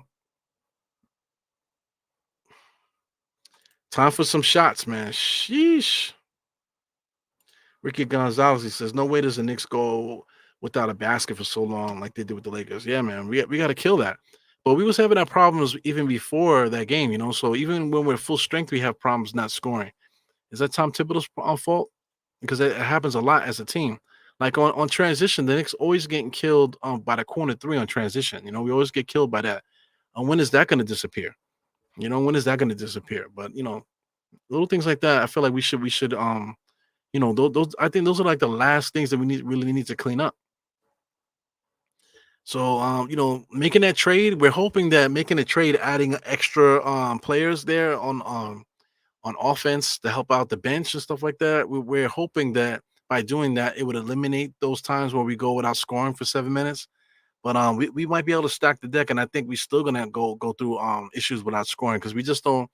A lot of times when like the other team is cooking and they're playing their defense, and when we start pressing, it kind of like we like lose our confidence and we literally can't do anything. We can't like the spacing is no good. Guys start making flat shots. The shot clock violation starts happening. You know what I'm saying? So that has to do with the coaching and the offensive scheme within itself. So the Knicks could play through it. Every team is due to lose sometimes. We're not gonna go undefeated, but there's no excuse for 7 minutes without scoring, man. I just no matter how I can make it look good, nothing is can explain it. Yeah, yeah. So my girl Geraldine is bowling right now. So bowling is a shit. My dad and his wife they bowl. So it's a good way to stay active, good way to be social and stuff like that. You feel like an athlete because you literally are an athlete. Because it's not that easy to bowl, especially be a competitive bowler. Shout out to my man Raymond Harrington, man. I haven't seen Harrington in a while. What's good, man? Hope everything is good with you. I was talking about you today, man. We got We have a I don't know how to explain it because nobody's gonna know what the hell we're talking about. But we have like a new pick coming up, a new season coming up at the job and stuff. So it's exciting, a lot of new names and stuff. But we're losing some guys. Shout out to Jace. I don't know if Jace is watching. But I'm losing Jace. We're losing Jace. So it's just gonna be us now, man. So we got to hold down the fort. That's all job stuff, guys. If anybody gives a damn, communicating with some coworkers that are in the chat. Oh shit! Shout out to De La Music in the place. What's good? What's good? He said, "How long is Brunson gonna be on the floor?" I don't know, man. I don't know. I don't want to see him on the floor at all. I don't want to see him on the hardwood laying down because he's been laying down a couple times. I think he caught a little bit of. I think he caught like a little eye jammy today. Little what do you want to call that? Little ooh wop or something like that underneath his eye. He caught one of those today. So Brunson keeps getting his ass whipped, man. We have to hold on to this guy into the playoffs, man. Hartenstein, nice interior passing, man. So the interior passing with this Knicks, man, between Brunson, Josh Hart, and Precious has been impeccable, man. And all that starts with Hartenstein. Hartenstein is a really good passer. Julius too does a great job with that also. So I really do enjoy the ball movement and stuff. So hopefully we can continue with this, man. Look at number 5. Number 5 is definitely pushing the issue. He is not that good. The Knicks need to stop fouling him. They keep, they're bailing him out a little bit. He is not good at all. But he got 15. He might end up with like 20 to 30 points tonight. Here he goes, comes around the screen on the inside. He saw the little pump fakes and whatever. He lost the ball and they're going to call a foul. He is garbage, man. Rob Bracey in the place was good. Shout out to Trish too. Huh? He said, "I wonder if Jalen is the one is the one forcing being in." That's true too. Brunson might want to play. Maybe Tom Thibodeau wants to take him out. Maybe Brunson wants to play. So who wants to come out of games though? If you're playing basketball competitively, you don't want to come out. You need your coach to be able to make that call for you. Because sometimes players think they can play, but the coach has to know, okay, listen, nah, man, come out for a few minutes and I'll put you back in, that type of thing. That's what the coach is all about. Here goes Brunson, foul line, bump, interior pass to Hartenstein, lays it up. So, I mean, how many assists does Brunson have today? So I feel like Brunson has been racking up the assists today too. So Brunson right now got 7 assists. There's been a lot of assists in this game, period, for the Knicks, man. 27 so far. Quite a few players with some big numbers in assists. Another steal by Brunson here. So fast break here. Really don't want to get hurt. Nice opposite side of the rim layup there. Number 5 ran the court and he just gave up. So like he might have pulled a groin or something like that. He needs a Gatorade. He goes dribbling right. Cross-court pass. 7-footer driving all the way inside. Not able to finish. Lord have mercy. Brunson gives it to DiVincenzo. Comes over the top. Nice little finger roll, man. That's a lost art. Josh, this guy, Dante DiVincenzo, has been doing that finger roll the entire season, man. It's something that you don't really see. Able to extend to get the ball up off the front of the rim rather than floaters. So I definitely appreciate that. Yeah, man. Why are you arguing, man? Stop arguing. These guys, like, for real, they were like fighting the referees and stuff like that, man. Get the fuck out of here. You really have to read the room. Read the room, dude. Read the room. Low Snicks, what's up? I haven't seen Low Snicks in the place in a while. Shout out to Low Snicks. Yeah, man. B division, bro. B division, Mr. JL. Nobody else knows what the hell we're talking about, but he's going to the B. Yeah. So when they blow the whistle before last game, Jazz. When they didn't blow the whistle, I got you. Yeah. JB wearing his sister's shoes tonight. Is he? What color shoes does he have on? So you trying to be funny, Mr. NYC basketball? The footwear has always been questionable in the NBA, man. A lot of weird colors and stuff. Sam, I'm not, I don't care about guys wearing, like quote unquote feminine colors and stuff, like teal and pink and stuff like that. But, I draw the line at like salmon, like, come on, man. What do you want to say? Fuchsia. I don't know about that. Fuchsia and orange, your shoes looking like creamsicles. Hot, not just pink, but like not even hot pink. Hot pink is not that bad, but it's just that salmon color. You know what I'm saying? It's just like, oh yeah, unbelievable. Ah, yeah, yeah. So all my guys are leaving, man. So I'm gonna be the only person that's not missing chromosomes on the job, man. So with that being said, man, is it time for a shot yet? Oh my god, I haven't drank live on the air in a long time. Like I said, for you guys know, been watching me for a long time. I gave up drinking for 18 months. So it's been a really good journey. I haven't. I did drink on the air the other day. I took a swig, but I took a swig on State Show.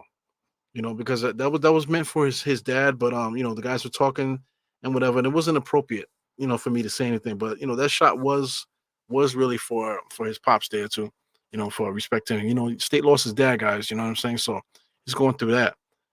You wish that on like you really don't know what that is until it happens to you. You know what I'm saying? So all you can do is support people. You don't know how. You can't pretend to say, "Oh man, I know how you feeling." No, you don't, unless you actually experienced it. You don't know what the hell that they're going through.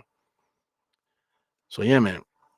So anybody drink out there? Let's drink together, man. Let's get your drinks together. Like I said, I've been nursing this, man. This is something that my sister gave me here. This is Jack Daniel's maple wood finish. You know what I'm saying? So like I said, I don't drink anymore. So this is by my desk. So I'll take a swig of this. You know, um, in a second. You know, I was waiting to the fourth quarter. We could start taking some shots in the fourth quarter just to have a little nightcap here. It goes Vince Williams, drives to the basket. The referees gave him the foul. He just threw it up and prayed to God that it would go in. He looked like he might need a Gatorade or something like that. He looks like he might be going into diabetic shock or something like him. Look at him, man. Like he's sweating, like he got the white stains on his arms and stuff. Look how soaked his t-shirt is. So I mean, this guy is not used to playing this many minutes. He's not used to playing like that. You got to get your weight up, man. A lot of these guys, they shouldn't even be in the NBA. Like, I mean, this Memphis club is filled with them. You could say that about some of the guys on the Knicks too, some of these guys like Precious Hartenstein, even Brunson at one point in the beginning of his career, Josh Hart, DiVincenzo, Taj Gibson, Macaulay Flint, basically all the Knicks players at one point or another in their career had that thing on them that they shouldn't be in the NBA. But I mean, this Memphis club, man, they literally there's not one person in this play today that belongs in the NBA, and that includes Derrick Rose and Luke Kennard. Both of those two guys, I guess, if they played on a better team, they will look better. But there's nobody on this in the game here for them that should be in the NBA. You know, G League, bottom of the bench of certain teams, but to actually play minutes in the NBA game, these guys should not be playing minutes at all, man. Yeah, so Jarrell, I know you drink, man. You drinking tonight? What you drinking today? I know you always got to drink somewhere. What you drinking? So you've been drinking on the VSOP. You need some milk. We all need some milk. I need some milk. Ah, yeah, yeah. Low Snicks. I see Low Snicks got a little cup there. What you guys drinking, man? Gonna put the drinks in the chat. Put the drinks in the chat. Let's see what you're drinking tonight. Precious there, a little floater there. Hartenstein still fighting there. Was able to get the rebound. Still made a heads up pass there that still made it to his destination. Knicks were able to get the ball back here. So here goes Deuce there with a 3-point shot in the corner. Oh, Brunson slaps it out. What's the call? It's going to be Memphis ball. So it looks like Tom Thibodeau wanted to call timeout or something. Or maybe Brunson wanted to. So transition 3-point shot. Luke Kennard able to get the 3-point shot there. 89-67. Not for nothing, this third quarter is not what the doctor ordered here. Knicks only scored 19 points in this third quarter. 19 points, and they scored 21. So we got 3 minutes and 20 seconds here. The Knicks can still turn it around here. Hartenstein interior pass to Precious there. So it looks like the good ball movement and stuff like that has been failing us in this quarter. Slapping the ball around. This Memphis club is staying active here. Number 5, they almost traveled there. Roddy inside to number 18, able to get that layup to go. So, like I said, 23 points now in the third quarter for them, only 19 for us. So this is the third quarter of death, if you want to say that, for the Knicks here. Knicks still up by 20, but we should be killing this team by 30 something right now. Hartenstein taking the bump, but no dump. He's gonna go to the free throw line. So my man Harrington got Don Julio here. Yep, I got the VSOP. Yep, Hennessy. So Don Julio up in the place. So good you had to say it twice. Had to say it twice, huh? Twice. Yeah, man. So we almost here in the fourth quarter. I don't know if we can hold on to the fourth quarter. Most of you guys are gonna be like, man, fuck this game. I'm going to bed. This is not one of those games that you sit up and be like, oh wow, let's watch this Knicks game. Shout out to my man here. I feel like this guy could have came back here on Memphis. What's Money's name? I can't even think of dude's name. Let's take a look at Memphis's roster. Memphis Grizzlies injured players. So injury status. So I mean, they're missing Xavier Tillman. They're missing Jared Jackson Jr. They're missing LaRavia, who's also a decent player. They're missing Zaire Williams, who's a decent player. They're missing Victor Oladipo for the whole season. Desmond Bane is out. Marcus Smart, John Morant. They're missing Brandon Clark. I mean, that's their whole squad right there. That's their whole 8-man rotation right there. So transition 3-point shot. You got DiVincenzo with a 3-point shot. So that's literally their whole rotation. We got Clark 1, 2, 3, 4, 5, 6, 7, 8, 9. They got 9 guys. That's literally their 9-man rotation right there. Josh Hart with the rebound off a Roddy miss. Transition there. Brunson gets his steps back. 3-point line. Being guarded by Roddy now. He's dribbling. So I'm looking at the kicks there. It looks like he's wearing LeBrons. Is he wearing LeBrons? I don't know what he's wearing. There's some funky kicks there. Hartenstein in the paint there, able to get a shot off the glass there. Mitchell Robinson could never. My man said Jarrell is sipping on Kahlua. Said I've been sipping on juice and vodka since the game started. That's what you do, man. But Kahlua, who drinks Kahlua? Anybody still drinking Kahlua out this thing? I remember I should drink Kahlua. I should put Kahlua with fucking ice cream and throw a little shot of coffee up in there. Maybe a little bit of Bailey's. Throw some Bailey's and Kahlua together. I think that's a vibe. Like, you get like little drinks that you drink at certain times of your life and stuff. I think Kahlua might have been dope. Maybe like in the early 2000s, maybe 90s, more than likely 90s, early 2000s. Maybe Kahlua was good. Shout out to Kahlua. Used to get a lot of mixed drinks, a lot of daiquiris and stuff like that with Kahlua in it. He might be. Yeah, man. Are the Grizzlies tanking? They absolutely are tanking, man. But not tanking because they want to. John Morant fucked the season up. But then, like, a lot of the other guys literally had season-ending injuries. But, maybe some of these guys could come back. I know I still got them on the screen here. But we got Tillman with a knee. You got Jared Jackson with a hip. Lavia with an ankle. You got Isaiah Williams with a hand. Oladipo he's basically done with his career, basically, Oladipo. Desmond Bane is out, announced, diagnosed with a left ankle sprain. He'll be reevaluated in 6 weeks. That was in January 14th. Marcus Smart, MRI revealed he suffered a severe right finger injury, which was sidelined him for 6 more weeks. That was on January 11th. John Morant, he had shoulder surgery. So that's one thing, too, I don't think anybody brought up. John Morant is literally gone with shoulder surgery. So that's the same type of thing that Julius had to deal with. But I don't think Julius had surgery, So we'll have to see what happens with Julius. But, shoulder surgery is pretty, Clark had an Achilles, too. If they were winning, Clark might have came back. But there's no reason for him to come back if they're losing. So that's what's going on with Memphis there. I feel sorry for them, man. We were there before. We were there at one point or another. So right now, the Knicks are on a run here. So the Knicks had 19 points, though. So the Knicks went on a nice little six-point run there. Did they count that? No, they did not count that shot by Luke Kennard there. But then the Knicks were here. The Knicks were where the Memphis Grizzlies are. The Knicks were here for like 20 years, man. Not straight 20 years straight. A couple like good points here and there. But we were really bad for a long time, man. So, I sympathize. That's one thing with losing. Losing helps you sympathize with the teams that are losing when you're winning. At the time, like when I started watching the Knicks had just started becoming good when Ewing got there. I also saw a little bit of Bernard King. I don't really remember it too much, but Bernard King was there. We won a little bit there. Went through some losing. We ended up getting Ewing, and then we went through 13 straight years making the playoffs with Ewing. So that's a long time. 13 straight years. You take it for granted.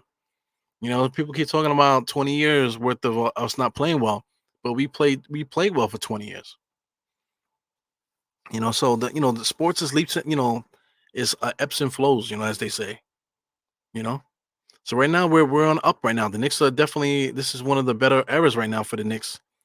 If you want to talk about in the Tom Thibodeau era. So this kid here, I don't know who he is. He has good footwork. Number 18, he has some skills.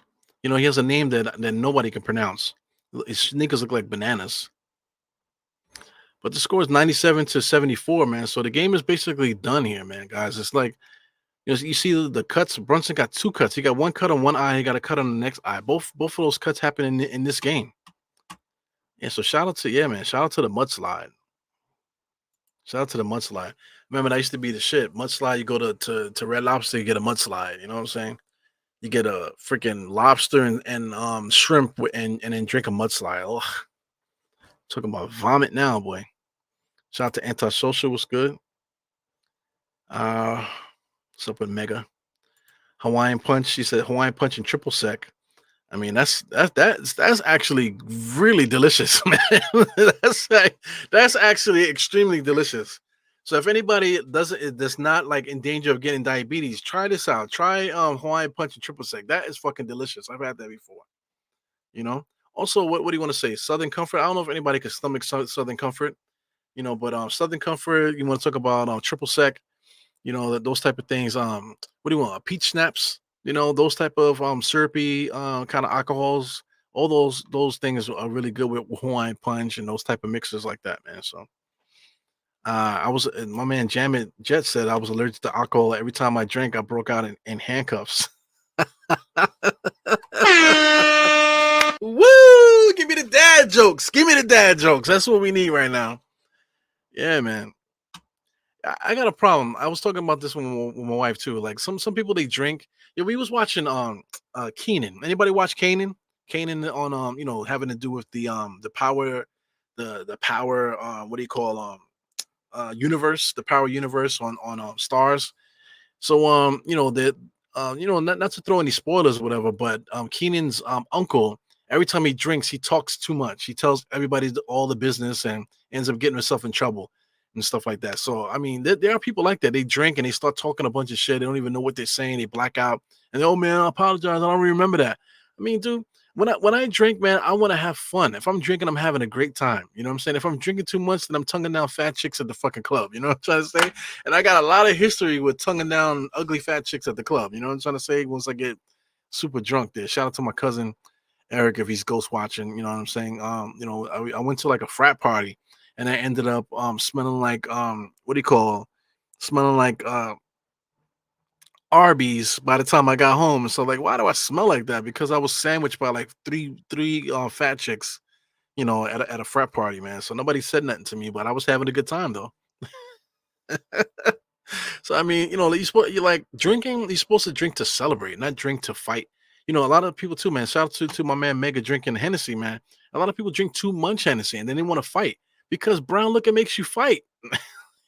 You're supposed to sip brown liquor, man. So if you got in like a little glass and you're sipping it and you're enjoying it, that's how you're supposed to enjoy brown liquor. You're not supposed to guzzle brown liquor. That's why Hennessy has the bad rap, in the hood and stuff, because people drink too much of it. Same thing with Jack Daniels. White boys with the Jack Daniels, man, and the Jameson. Too much Jameson. Number one, Jameson smells like vomit, man. So when you go to an Irish pub, you can smell the Jameson coming out the floor. You know what I'm saying? It smells like fucking straight vomit. But people love Jameson. Jameson is another one. You just have to enjoy it. You can't be taking, you just can't just be OD drinking it. So I mean, let's take shots of Jameson. Oh man, I don't feel like fighting tonight. Yeah, So I mean, I'd rather take shots of Jack. It's a little less crazy than Jameson. Jameson has like the fighting Irish inside that shit, man. So it is what it is. Whiskey sours are good too. Whiskey with anything sour. Whiskey with what do you want to say? Mountain Dew. If you're broke, that type of stuff. Whiskey sours are always really good. But you got to be careful with that. The Moscow mules and stuff like that. You got to be careful with certain things like that. Ah, yeah, yeah. Here goes the Knicks with a little mess up here. Turnover ends up with a fast break layup there, but Knicks is still up. It's night. My clock is 99 to 77. I got 10 minutes and 57 seconds here, so it looks like I'm behind a lot. So let me see if I can catch up to this. So it's time to start taking some shots, guys. So I'll take a. I don't have my shot glasses here because I did not anticipate myself drinking tonight. But like I said, I'll take a couple swigs. Cause I actually do have a shot glass here somewhere. I just don't know what the hell I did with it. But I'm busting open my bottle here, guys. Gonna take it out the thing. And does this thing come with a shot glass in here? Let me see. No, it does not. All right, so I'm gonna put that on the side here for now. And I'm gonna take my little swig tonight. Like I said, this is Jack Daniels. This is maple wood finish.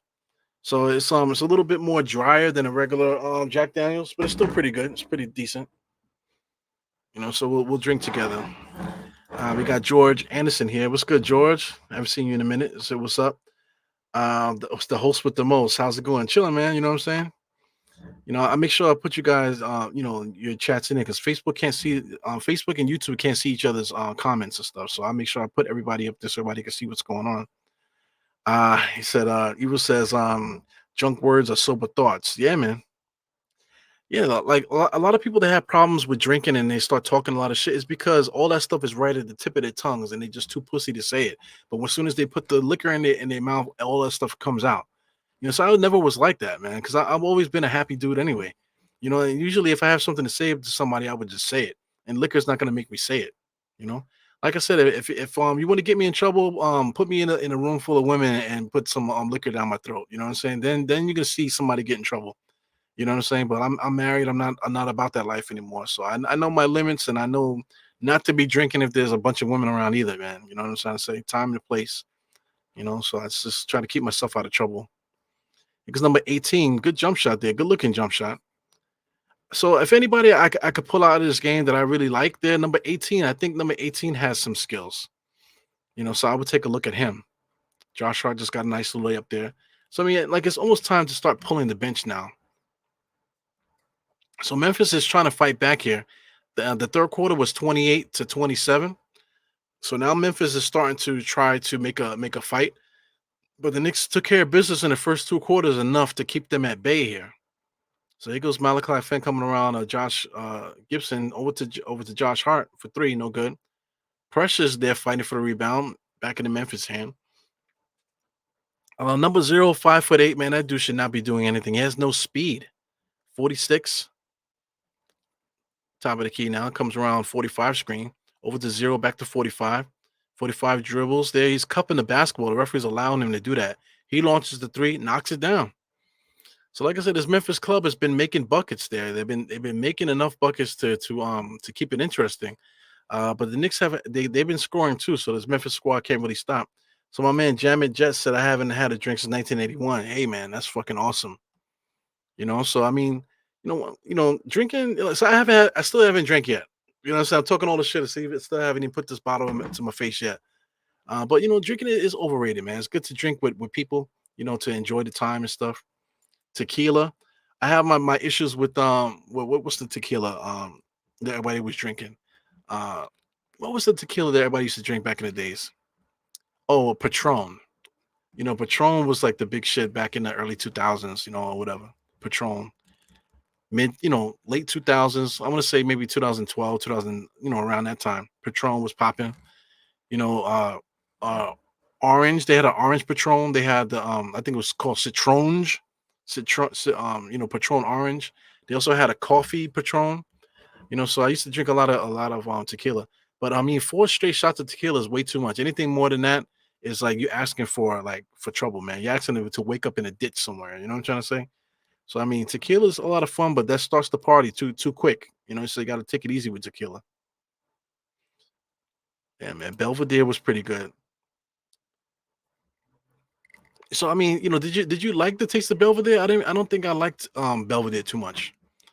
Belvedere was dope because I mean the bottle and stuff like that. But Belvedere I thought had like a it just didn't have like a nice clean taste though. You know what I'm saying? I think this Grey Goose just changed the game as far as the alcohol is concerned. Vodka, Grey Goose I think is still to this day is like one of the best vodkas out there. It's just so smooth. Like Grey Goose, I could drink it straight out the bottle. I should drink it straight.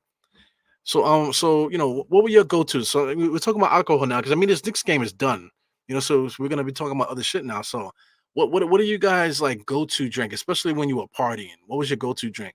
For me, I used to like to drink Whole Gardens, Whole Garden beers. That's like a lemon flavored beer. I should drink Whole Gardens. That's just to get the palate going and just to kind of sip something while the party's getting started. If they had Whole Gardens, we in a good spot. So I should drink Whole Gardens, and then after that, then I would get vodka straight, and I would just drink vodka, house vodka. I wouldn't even get anything special. I would get house vodka with a one ice in there, and I would drink maybe two of those, and then I'll get me a vodka and Red Bull, and then at that point I'm John Travolta out there. You know what I'm saying? I used to dance. You know what I'm saying? So it's a big time dancer. Jack Daniels gives you a British accent. Oh shit! Turn into a wanker, mega, when you start drinking Jack Daniels. Adios mio. He says, I got a rumple mints for you, Eero. Oh my god. 1-800 Resposada. Sheesh. So, do you know how OG's coming along? I don't know. So, I mean, if you let me read what she's saying. He said the reason you don't see me because I can't find you. Been searching and got lucky tonight.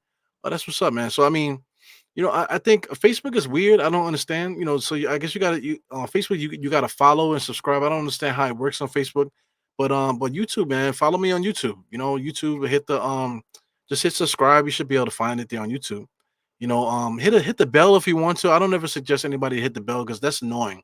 Every time I go live, you're gonna see you're literally gonna get notified. When if you hit the bell. But enough to subscribe on YouTube. That should be enough. So I usually go live for every Knicks game. But I mean, I've been trying to go live whenever I have a day off. Whenever the Knicks have a day off, I try to go live to give some points off. But it hasn't been working out. Every time the Knicks are off, something always comes up that I have to do that I can't, get to the computer. And if I do get to the computer, somebody else hit me out. Hey, Eru, can you jump on my show? Just shout out to Still Knicks. I've been working with Still Knicks a lot. Shout out to Tony. I've been jumping on his show a lot too. A couple other people too have been popping on their shows, just trying to show love and stuff like that. And also too, I'm lazy. It's much easier if somebody else makes State too. I've been on State's show a couple times.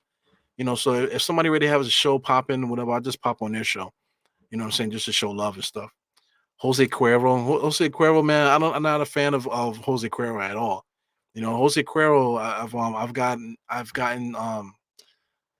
I mean, Patron is a victim too, but Jose Cuervo, I think I've gotten myself in a lot of trouble with that fucking drink. I remember one time I went on a date with a young lady, man. We weren't even supposed to drink. Matter of fact, me and her, we were attracted to each other, but we were like really just trying to stay friendly. But we just said, yo, let's go out on a date, man, because we like each other. We would just let's go hang out. So we went to hang out. So we had a good time, right? So we really was not trying to drink. So anyway, 5 shots of tequila later, man. Me and her like freaking like I'm licking the back of her throat. You know what I'm saying? And then once we leave the bar, she collapsed to the street. And then like the guys that were outside the bar thought I slipped her something. You know what I'm saying? So I almost got in a fight outside the thing. It was crazy. So anyway, long story short, we ended up sleeping on the fucking the New Jersey Transit PATH train station with vomit all not on us but all around us. You know what I'm saying? So she eventually went home, and I eventually had to go to work because that's how long we was out in the street. It's crazy. So those are little side stories and stuff of hanging out back in the days, man. Yeah, man, we are definitely fooling around here. This Memphis club has been coming back. Right now, they got 18-7 in the fourth quarter. So the Knicks have definitely taken the foot off the pedal, and this Memphis club has absolutely been trying their best to come back here. So not for nothing, man. Like I would like to get a drink and I would like to calm down, but this lead has just been cut to 12, guys. This lead has been cut to 12 with 6 minutes left, man. So this is danger. We're in the danger zone here. This Knicks squad needs to wake the fuck up. So it's annoying that we would love to get our guys a break, but it looks like that's not gonna happen tonight. Right now, Brunson has 26, but he's been missing a lot of shots. I've been watching as I'm talking. DiVincenzo's been a steady force here. Some of the other guys have been playing really well too. But we're allowing this team to come back here. Memphis was able to get the tip.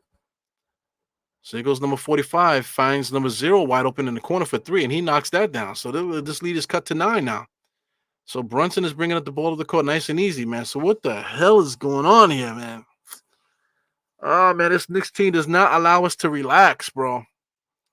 Brunson crossover. Now I'm gonna postpone the shot. So like if we win the game, we'll take the shot because I don't want to have a buzz and the Knicks end up losing the game. That would be crazy, man. So anyway, he says so. Rajon Swift was good, man. He said, I don't drink during the week though. I feel you, man. You got to have your rules. Absolutely got to have your rules, and you absolutely got to stick to them. As you say, I'm not a drinker anymore, so I haven't even taken a drink yet. So right now I'm gonna take it easy. Once it seems like the game, like the Knicks have secured the win, then we could take a congratulations shot tonight, just for shits and giggles for the show, man. At this point in my life, never having a drink, no reason for starting now. Yeah, man. I tell the same thing with people that smoke weed and stuff like that. Like when I always had a rule, if somebody never smoked weed and you're with me, man, you're not smoking with me. Get the fuck away from me. Go find somebody else to go start a drug habit with. Brunson just turned his ankle, man. Oh my god, he just turned his ankle. So that looked what do you want to say? So I don't know what happened there. So this is a nightmare. This is what you don't want to happen against a team that's so inferior to you that right now at a point in the game where Brunson shouldn't even be in the game. So right now Brunson took a step and he slipped there. You can see that he turned his own ankle there. So I thought his shin collapsed at first, but what happened is that he just stepped wrong. As you can see there, he just stepped wrong. He ended up stepping on the side of his foot and causing an ankle turn there. So I mean, that's turning the ankle like that. You see where he's holding his ankle. He's holding his ankle high. That's a high ankle sprain. High ankle sprains are worse than regular ankle sprains, man. So that's not a good look. Like we cannot go any time without Brunson playing at all, man. So if Brunson misses any time because of this, man, this is going to be a catastrophe. You know what I'm saying? We already need a ball handler to begin with. But I've been trying to get this guy, McCallie Flynn, to get some more action, man. So we'll see what happens with that. 151 rum, that used to be the shit back in the 90s, man. Guys used to get the 151, the highest proof, the 99 bananas and all that other stuff. Remy, shout out to Remy. Remy and Red Bull, that's actually a good mix. Oh my God.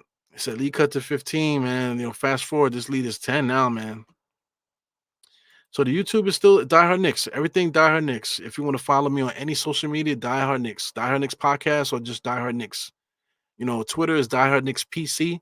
PC stands for podcast. So just look up Die Hard Knicks anywhere, and you'll be able to find me.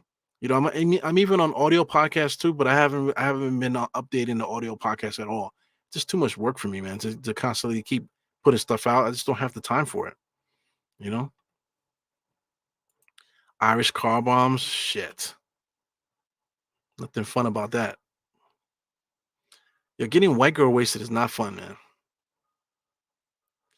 JC20, I don't know what's going on, man. I'm trying to take it easy tonight. You hear me talking about liquor and stuff like that? I'm trying to take it easy. I don't got time for this. We can't never get a break, man. We can never get a break with this Knicks squad. So anyway, much love to this Memphis club. I've been talking badly about them most of the game. But like I said, you absolutely got to respect your opponent. Right now, they got 1, 2, 3, 4, 5, 6 guys in double figures, man. 6 guys in double figures. What is going on here? So they're giving us a game. You got to respect your opponent, and they're definitely giving it to us right now. If you look at their box scores, like all of their stats, rebounding, assists, they're all about even. All these players are basically contributing the same way in this game. So I mean, the Knicks got to just clamp down, man. Knicks got to just hold on. Right now in the fourth quarter, it's 21-8. That is a catastrophe. 21-8 in the fourth quarter. This is an official collapse here by the Knicks. This is crazy. Ease off the gas, man. These motherfuckers are running with no gas right now, straight up. So I told you they were getting sloppy, man. Sheesh, they've been kicking our ass. So I mean, I said that they would have to play a breakneck style of basketball, kind of like mess up the flow of the game, play unorthodox, and they would have to make some shots that they don't normally make. And that's exactly what Memphis did. They just opened the game up a little bit, kind of like took the Knicks off of their square a little bit, and now they're shooting all these threes. Now Brunson had to go to the back, so Brunson probably had to get retaped. So I mean that's no good. We got 5 minutes and 25 seconds here, man, with these Knicks, and Brunson is in the back right now. So I mean Brunson could get taped. Maybe he'll come back in with 3 minutes left. You really don't want him to come back at all, man. Oh yeah. Lord have mercy. So now I need a drink. Oh my god. So the referees don't even know what they're doing. Ah yeah. So it looks like it's gonna be Knicks ball. Is it gonna be Knicks ball? Yep. Deuce is out of bounds here, looking to make the inbounds play. So now I gotta do some play-by-play. I was thinking to get the day off. DiVincenzo gets a corner three, knocks it down. So that's what we need there. Now we need some timely shots there. DiVincenzo's gonna lead the way with that. With Brunson not in the game here, we gotta lead the way here. Otherwise, DiVincenzo started that off with the three-point shot. So number 45 there, that's Gigi, came inside, looked like he wanted the master blaster it.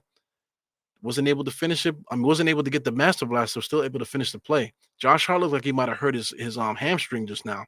Here he goes running to the corner gingerly. Gives it over to Hartenstein or to DiVincenzo. DiVincenzo takes the foul there.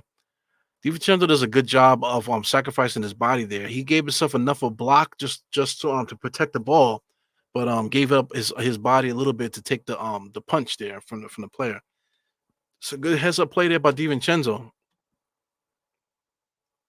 Oh yeah.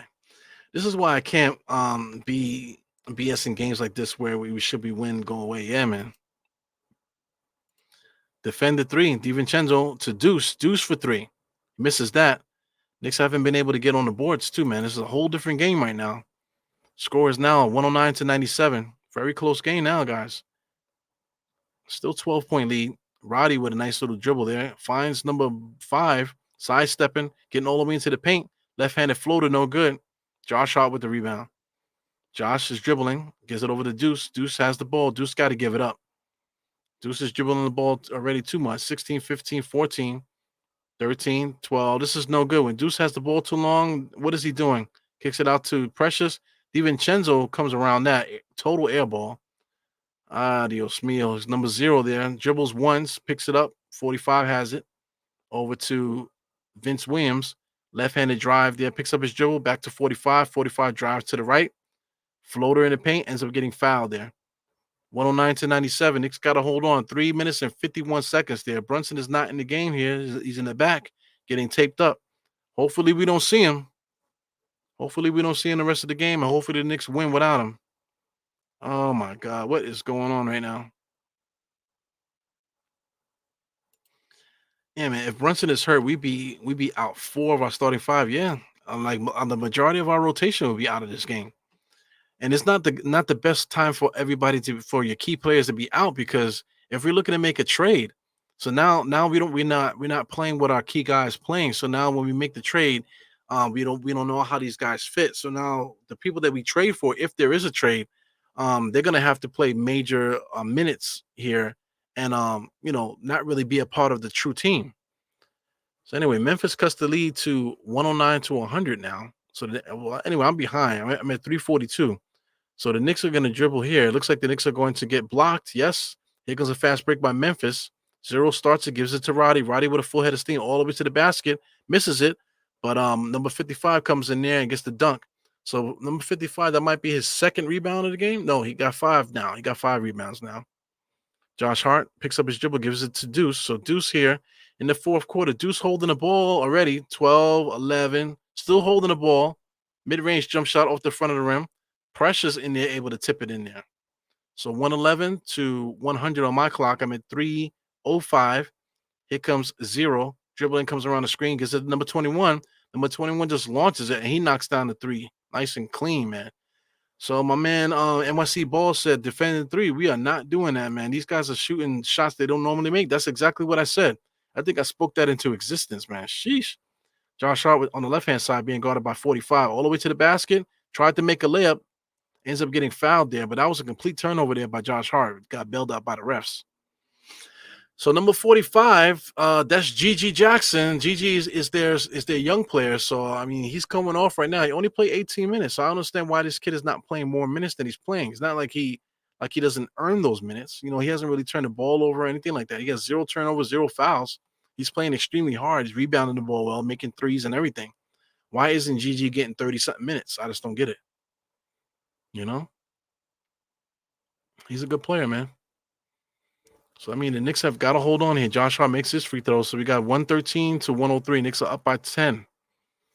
So, the threes keep coming, I see here. Spoiler alert, I'm at the 240 mark. So, here comes Zero, bringing the ball across the timeline, being guarded by Deuce. He doesn't take the screen. Gets over to GG there. GG for three. Knocks down the three. Sheesh. So, that's 106 to 113. So, this kid is awakening. He's going to be a good basketball player very soon, GG Jackson. If they were playing more minutes, he would be able to show you a little bit more of what he can do. You know, but look out for him probably next year. Deuce is leading the Knicks right now, and we're getting smoked. Deuce just drove, and then hits another three. 21 hits another three-point shot. So, I mean, the Knicks are pissing this lead away. This guy, number 21, is that Roddy?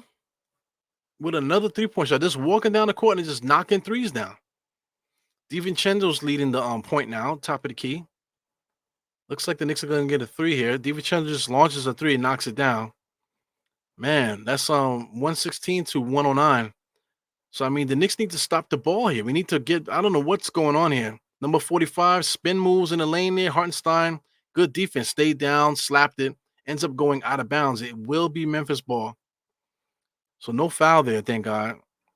But I mean, this is out of control, man. We got 1 minute and 23 seconds here. Oh my God. So I see Memphis has the ball, trying to get it in. Looks like the Knicks might get a turnover here. I'm at the 135 mark, guys. I'm 10 seconds behind. Got Roddy here again, looking to try to shoot a three. Gets all the way inside, pivots, turnover. Knicks get the ball back. Here comes Josh. Josh holds it all the way inside, off the backboard. Precious cleans it up and dunks it in there. So Josh is looking for a handshake. Precious is trying to get back on defense, but Memphis calls a timeout. Man, 118 to 109 is only a 9-point lead with a minute and 23 seconds left. My goodness gracious. Can we have a good night, man? Sheesh. Oh my God. Can we have a good night once in our lives? Bobby Santiago's in the place. He says, I'm sorry I'm late to the party. Pre-marriage commitments, I got you. What the hell? I don't know what the hell's going on, Bobby. What is going on tonight? Shout out to Shoquan. I see you. Terrible, man. Yeah, Josh Hart. It looked like he hurt his hamstring, right? You know, shout out to Shoquan. Looked like he might have hurt his hamstring. So that's the last thing we need. If Josh Hart and Brunson now, because Brunson's literally not coming back in this game there. You know, we're not expecting him to. You know, he definitely hurt his ankle. He probably went back to get some treatment, so he's done for the game. You know, so I mean, if Brunson misses any time, you know, especially if Josh Hart might miss some time too. You never know. Like the next day, once the soreness kicks in, that hamstring or whatever he hurt, you know, that couldn't be inflamed on him. You know, that's the last thing that we need right now. Brunson and Josh Hart to be out too. So then who are we going to play? You know, right now we're strictly playing only 8 players now. Only 8 players. With Taj Gibson is back on the team. You know, with Taj Gibson, we're only playing 8 players. So we got Jacob Toppin, we got Ryan Archinato, and Charlie Brown are the only 3 guys that we can rely on here. So if for any reason that Brunson can't play because of the ankle and maybe Josh Hart, then what do? We're gonna have to call Charlie Brown and Ryan Archinato to play minutes for us. My goodness.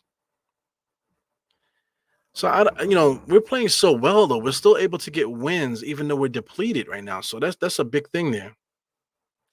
Yo, shout out to the referee. I've been eyeballing her, man. She's a good looking young lady. You know, excuse me. Got zero there. Zero top of the key being guarded by Deuce. If I was Deuce, I would get all on that guy because he's not even like he's not killing the Knicks with any speed or anything. Shout out to Vince Williams Jr. Just forces his way on the inside, forces the layup, ends up getting the foul there. So I mean, that's one thing that he's been doing, forcing the issue, making the referees call stuff for him. So right now he has 18. He's at the free throw line, but trying to get some more. Oh my God. Knicks need to do wind sprints at the end of this game. Right now, the Knicks, everybody needs to go to the sauna. I mean, it needs to go to the freaking I don't know. They need to go to the spa or something like that because everybody's hurt. They need to take candle baths. Shout out to forgot the name of that movie. Anyway, they gave Deuce the ball to bring the ball up the court. He can't dribble. He gets it across the timeline. Gives it back to Dante. Dante does a good job of holding on to it. He's holding on to it real tight. And that's Vince Williams swiping at the ball a lot. DiVincenzo goes around him, ends up getting a nice rebound, and he dodges like a whole bunch of people in the audience there playing leapfrog. So he goes Roddy. Roddy's been is a star of the game today there on the inside. Nice little floater. So he's got a loose ball foul there on number 55. Just puts DiVincenzo out of bounds just now. So it's 121 to 113, 49 seconds left. Still enough time to try to get something going here for Memphis. You got a couple of Hail Mary shots in them. But this game should be out of reach here if the Knicks can hold on to the ball. So they call a turnover. So I mean, right now, all right, let's talk about this. If I'm the Memphis Grizzlies right now, coming down the court here, I would try to get a quick score. So number 0, he's pushing the coming across the timeline. They got to get a quick score. So takes a screen, 0 drives, able to get the ball inside. He hits it right off his face. So that was the quick score that they needed. They weren't able to get it. So Deuce comes across the timeline there, double teamed immediately. He can't dribble there, so they're going to call a timeout. Timeout by Tom Thibodeau. So good heads up there by Tom Thibodeau. He knows his player can't dribble, so he called a timeout to get him up out of there. So I don't know what happened there. I lost my screens there just now. Looks like I lost my screen. Is that did I lose the camera too? No, I did not. So I lost my screen. I don't know what happened to it. So I lost my screen. Let's just put this here for now.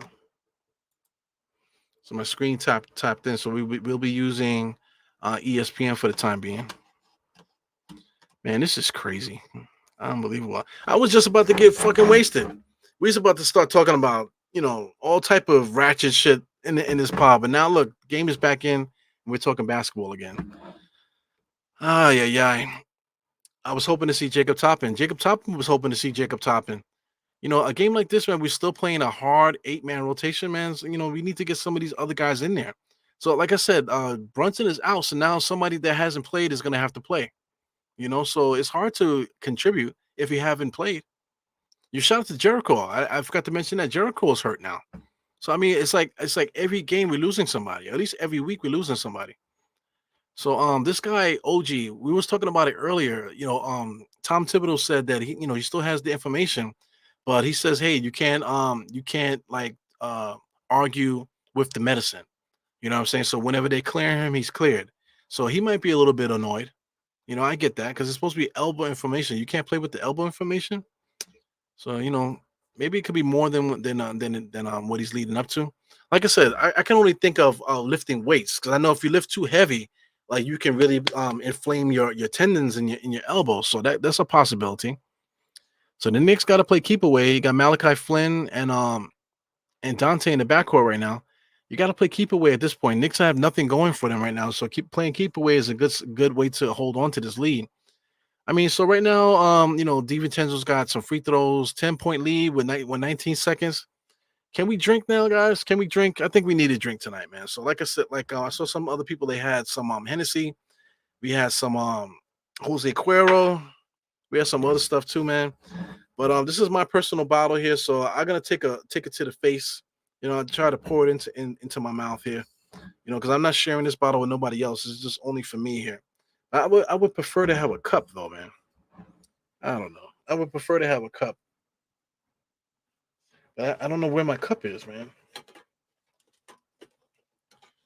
thought I had a cup here somewhere. I would prefer to have a cup, man. So I'm gonna use one of these here. I'm gonna use one of my vitamin bottles here. So there's nothing in this vitamin bottle. So I'll pour a little bit in there. One, two. Just to keep my mouth off the bottle, man. You know what I'm trying to say? So I got a little bit of liquor in there. Swig it around there. So I'll drink it out of my freaking vitamin bottle there. So that's what we're doing now. So salute to everybody here. We got some whiskey here. Salute to my Knicks fans out here. Definitely taking a shot for everybody. Shout out to Generation JL. Shout out to Trish. Shout out to whoever else out there that needs some shout outs. You know what I'm saying? We all going through things in our life and stuff like that. So let's just cheers to you guys. Thank you guys for supporting the podcast. Thank you guys for being around. Thank you guys for the Knicks for coming back with this win and holding on. We almost lost this one. But thank God the Knicks were able to hold on to win it. So it looks like the Knicks did win, huh? Oh no, that was the beginning of the game. The game's not complete over yet, man. But definitely cheers to you guys. The Knicks are handling business, man. It was rough, but let's get it together, man. Whew. That was a long shot, man. I think I put a little bit too much in that thing. That was like a double shot. So there was Hartenstein there with the rebound. DiVincenzo has it. DiVincenzo turns it over. So this game will not end. So right now, 123, 119. So anyway, fuck this game. I see final on the screen. The game is over. Fuck it. Game is over. I'm turning it off here. There's no use watching the last few seconds, and the game is over. Knicks pulled it out. Thank God, man. Thank God we won this game. Man, we lost Brunson, so Brunson might not play the next game with an ankle sprain. So here's the question: who's going to start the next game? If we don't have Brunson playing, who's going to start the next game? The obvious choice will be to upgrade McBride, 'cause that's what happened before. The last time we did that, we had Flynn on the roster, and Flynn didn't barely got any minutes though. So I mean, Flynn is absolutely going to need some more than 11 minutes there. So McBride tonight, he had 31, 5 for 14, 2 assists, 3 assists, 3 rebounds. He got 12 points there. So I mean, we cannot rely on McBride to run offense, because he tends to forget about the rest of the team. So if we can get DiVincenzo to be the primary ball handler a little bit to get McBride off the ball, then it could work. But if we're gonna rely on McBride to run offense, man, we're gonna lose the next game. I don't care who we're playing. So Flynn has definitely got to get more minutes, like I said. If McBride starts, who else out there? Maybe Hart might be hurt too, because I think he was hurt holding his hamstring. So I don't know if he's hurt. So if he's out, who the hell is gonna finish fill in for him? So who's going to start for Josh Hart? So hopefully Josh Hart is good, and we can at least have some guys out there. But Tom Thibodeau eventually is going to have to open up the door for this guy here. Jacob Toppin, he's been playing extremely well in Westchester. So I mean, he hasn't had a chance to play the last couple of games because he's been traveling with the Knicks. So I mean, he's going to need some reps. I don't know if they're going to send him to Westchester at this point now. Like I said, he can't go to Westchester. He has to be with us. Shout out to Charlie Brown. Charlie Brown has also been with the Knicks for a few weeks now, just sitting on the bench. He's the one that's been getting the garbage minutes. Whenever we blow out a team, he comes in with like a minute, 2 minutes left in the game, and he gets to play a little bit. Ryan Archinato is another guy. If we need extra guard help, we can go to him as well. I would rather see. I wouldn't mind Archinato out there. But I really like Macaulay Flynn. So I mean, Deuce, I can't. I mean, I have to keep saying it. Deuce McBride, I would not like to see him as a starting point guard. I wish that Macaulay Flynn would get a little bit more run to see what he can do at the point guard. And then I would rather have Ryan Archinato coming off the bench as the point guard rather than giving McBride that ride. But anyway, I don't want to argue with nobody because everybody's Deuce McBride. You know what I'm saying? Like he's so great. He's not. He cannot dribble. He cannot dribble in front of him. He can score off the ball, but he cannot score on the ball. And if he does score on the ball, it doesn't help winning, so you got to be very careful with that. So anyway, Precious had 17 and 5. You got Hartenstein with 17, 8, 3, 2. Also too, Precious had 3 assists, 3 steals, 1 block. Hartenstein also had 3 blocks. Brunson had 27, 8, and 4 before he got hurt. Josh Hart had a double-double, 10 and 10 with 4 assists. DiVincenzo had 32 points, man. DiVincenzo's been incredible. The last Last 5 games, last 10 games. Take a look at the last 10 games. Last 10 games, he's been averaging 18.6 on points per game. I'm gonna say it again. Last 10 games, DiVincenzo's been averaging 18.6 points a game.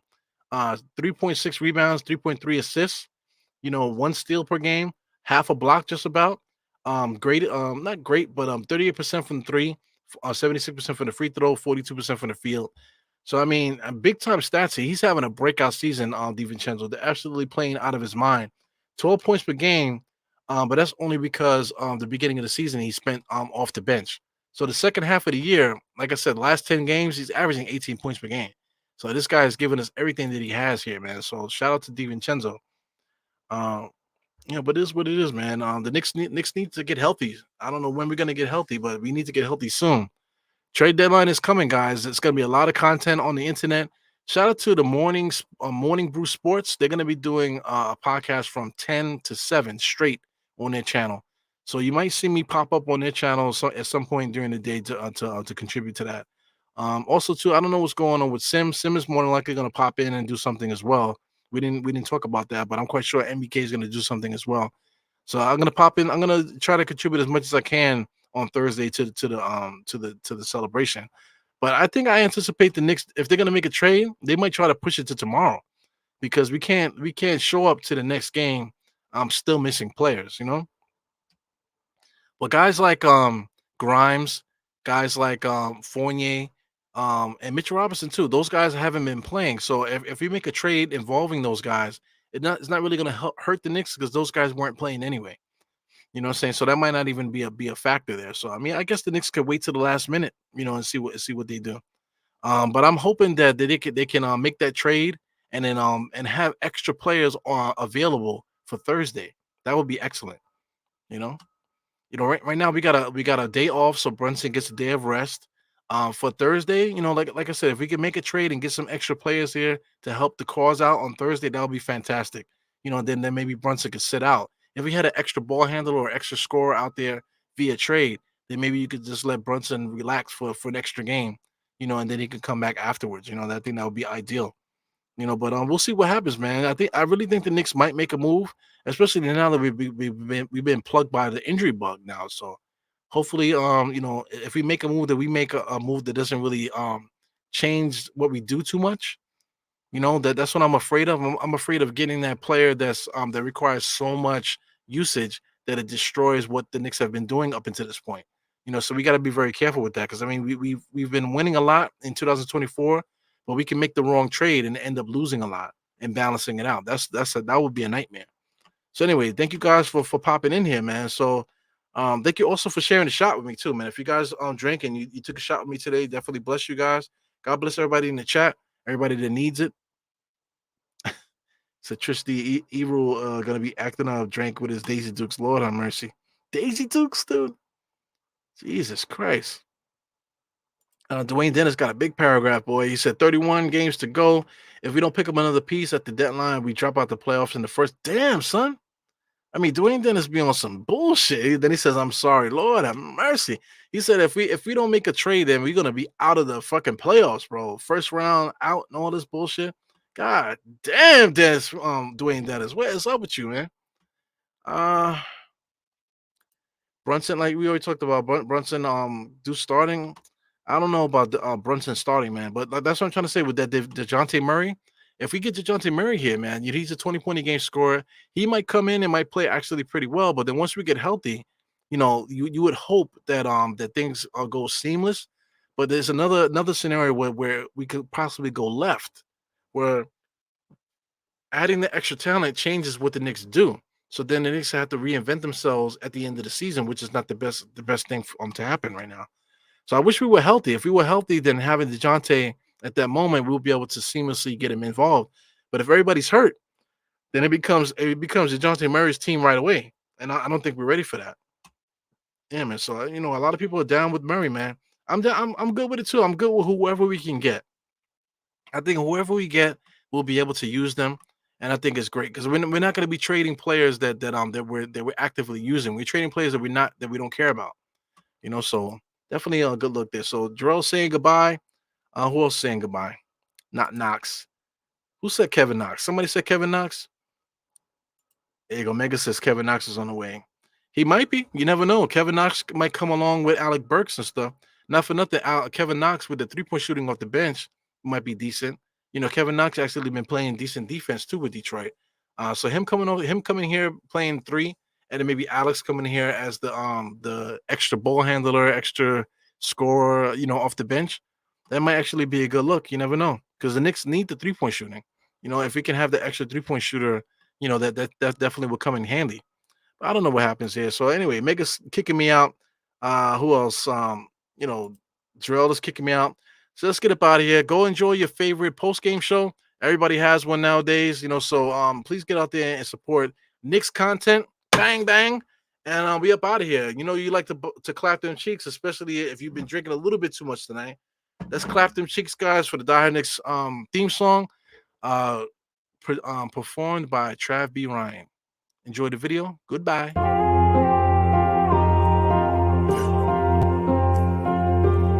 Hero, I see you. Die Hard. Trav. We gonna do this one the right way. We in here forever. Yeah. Die hard, homie, die hard. You can check the swag, he the realest by far. Swimming in that blue and orange, he the lifeguard.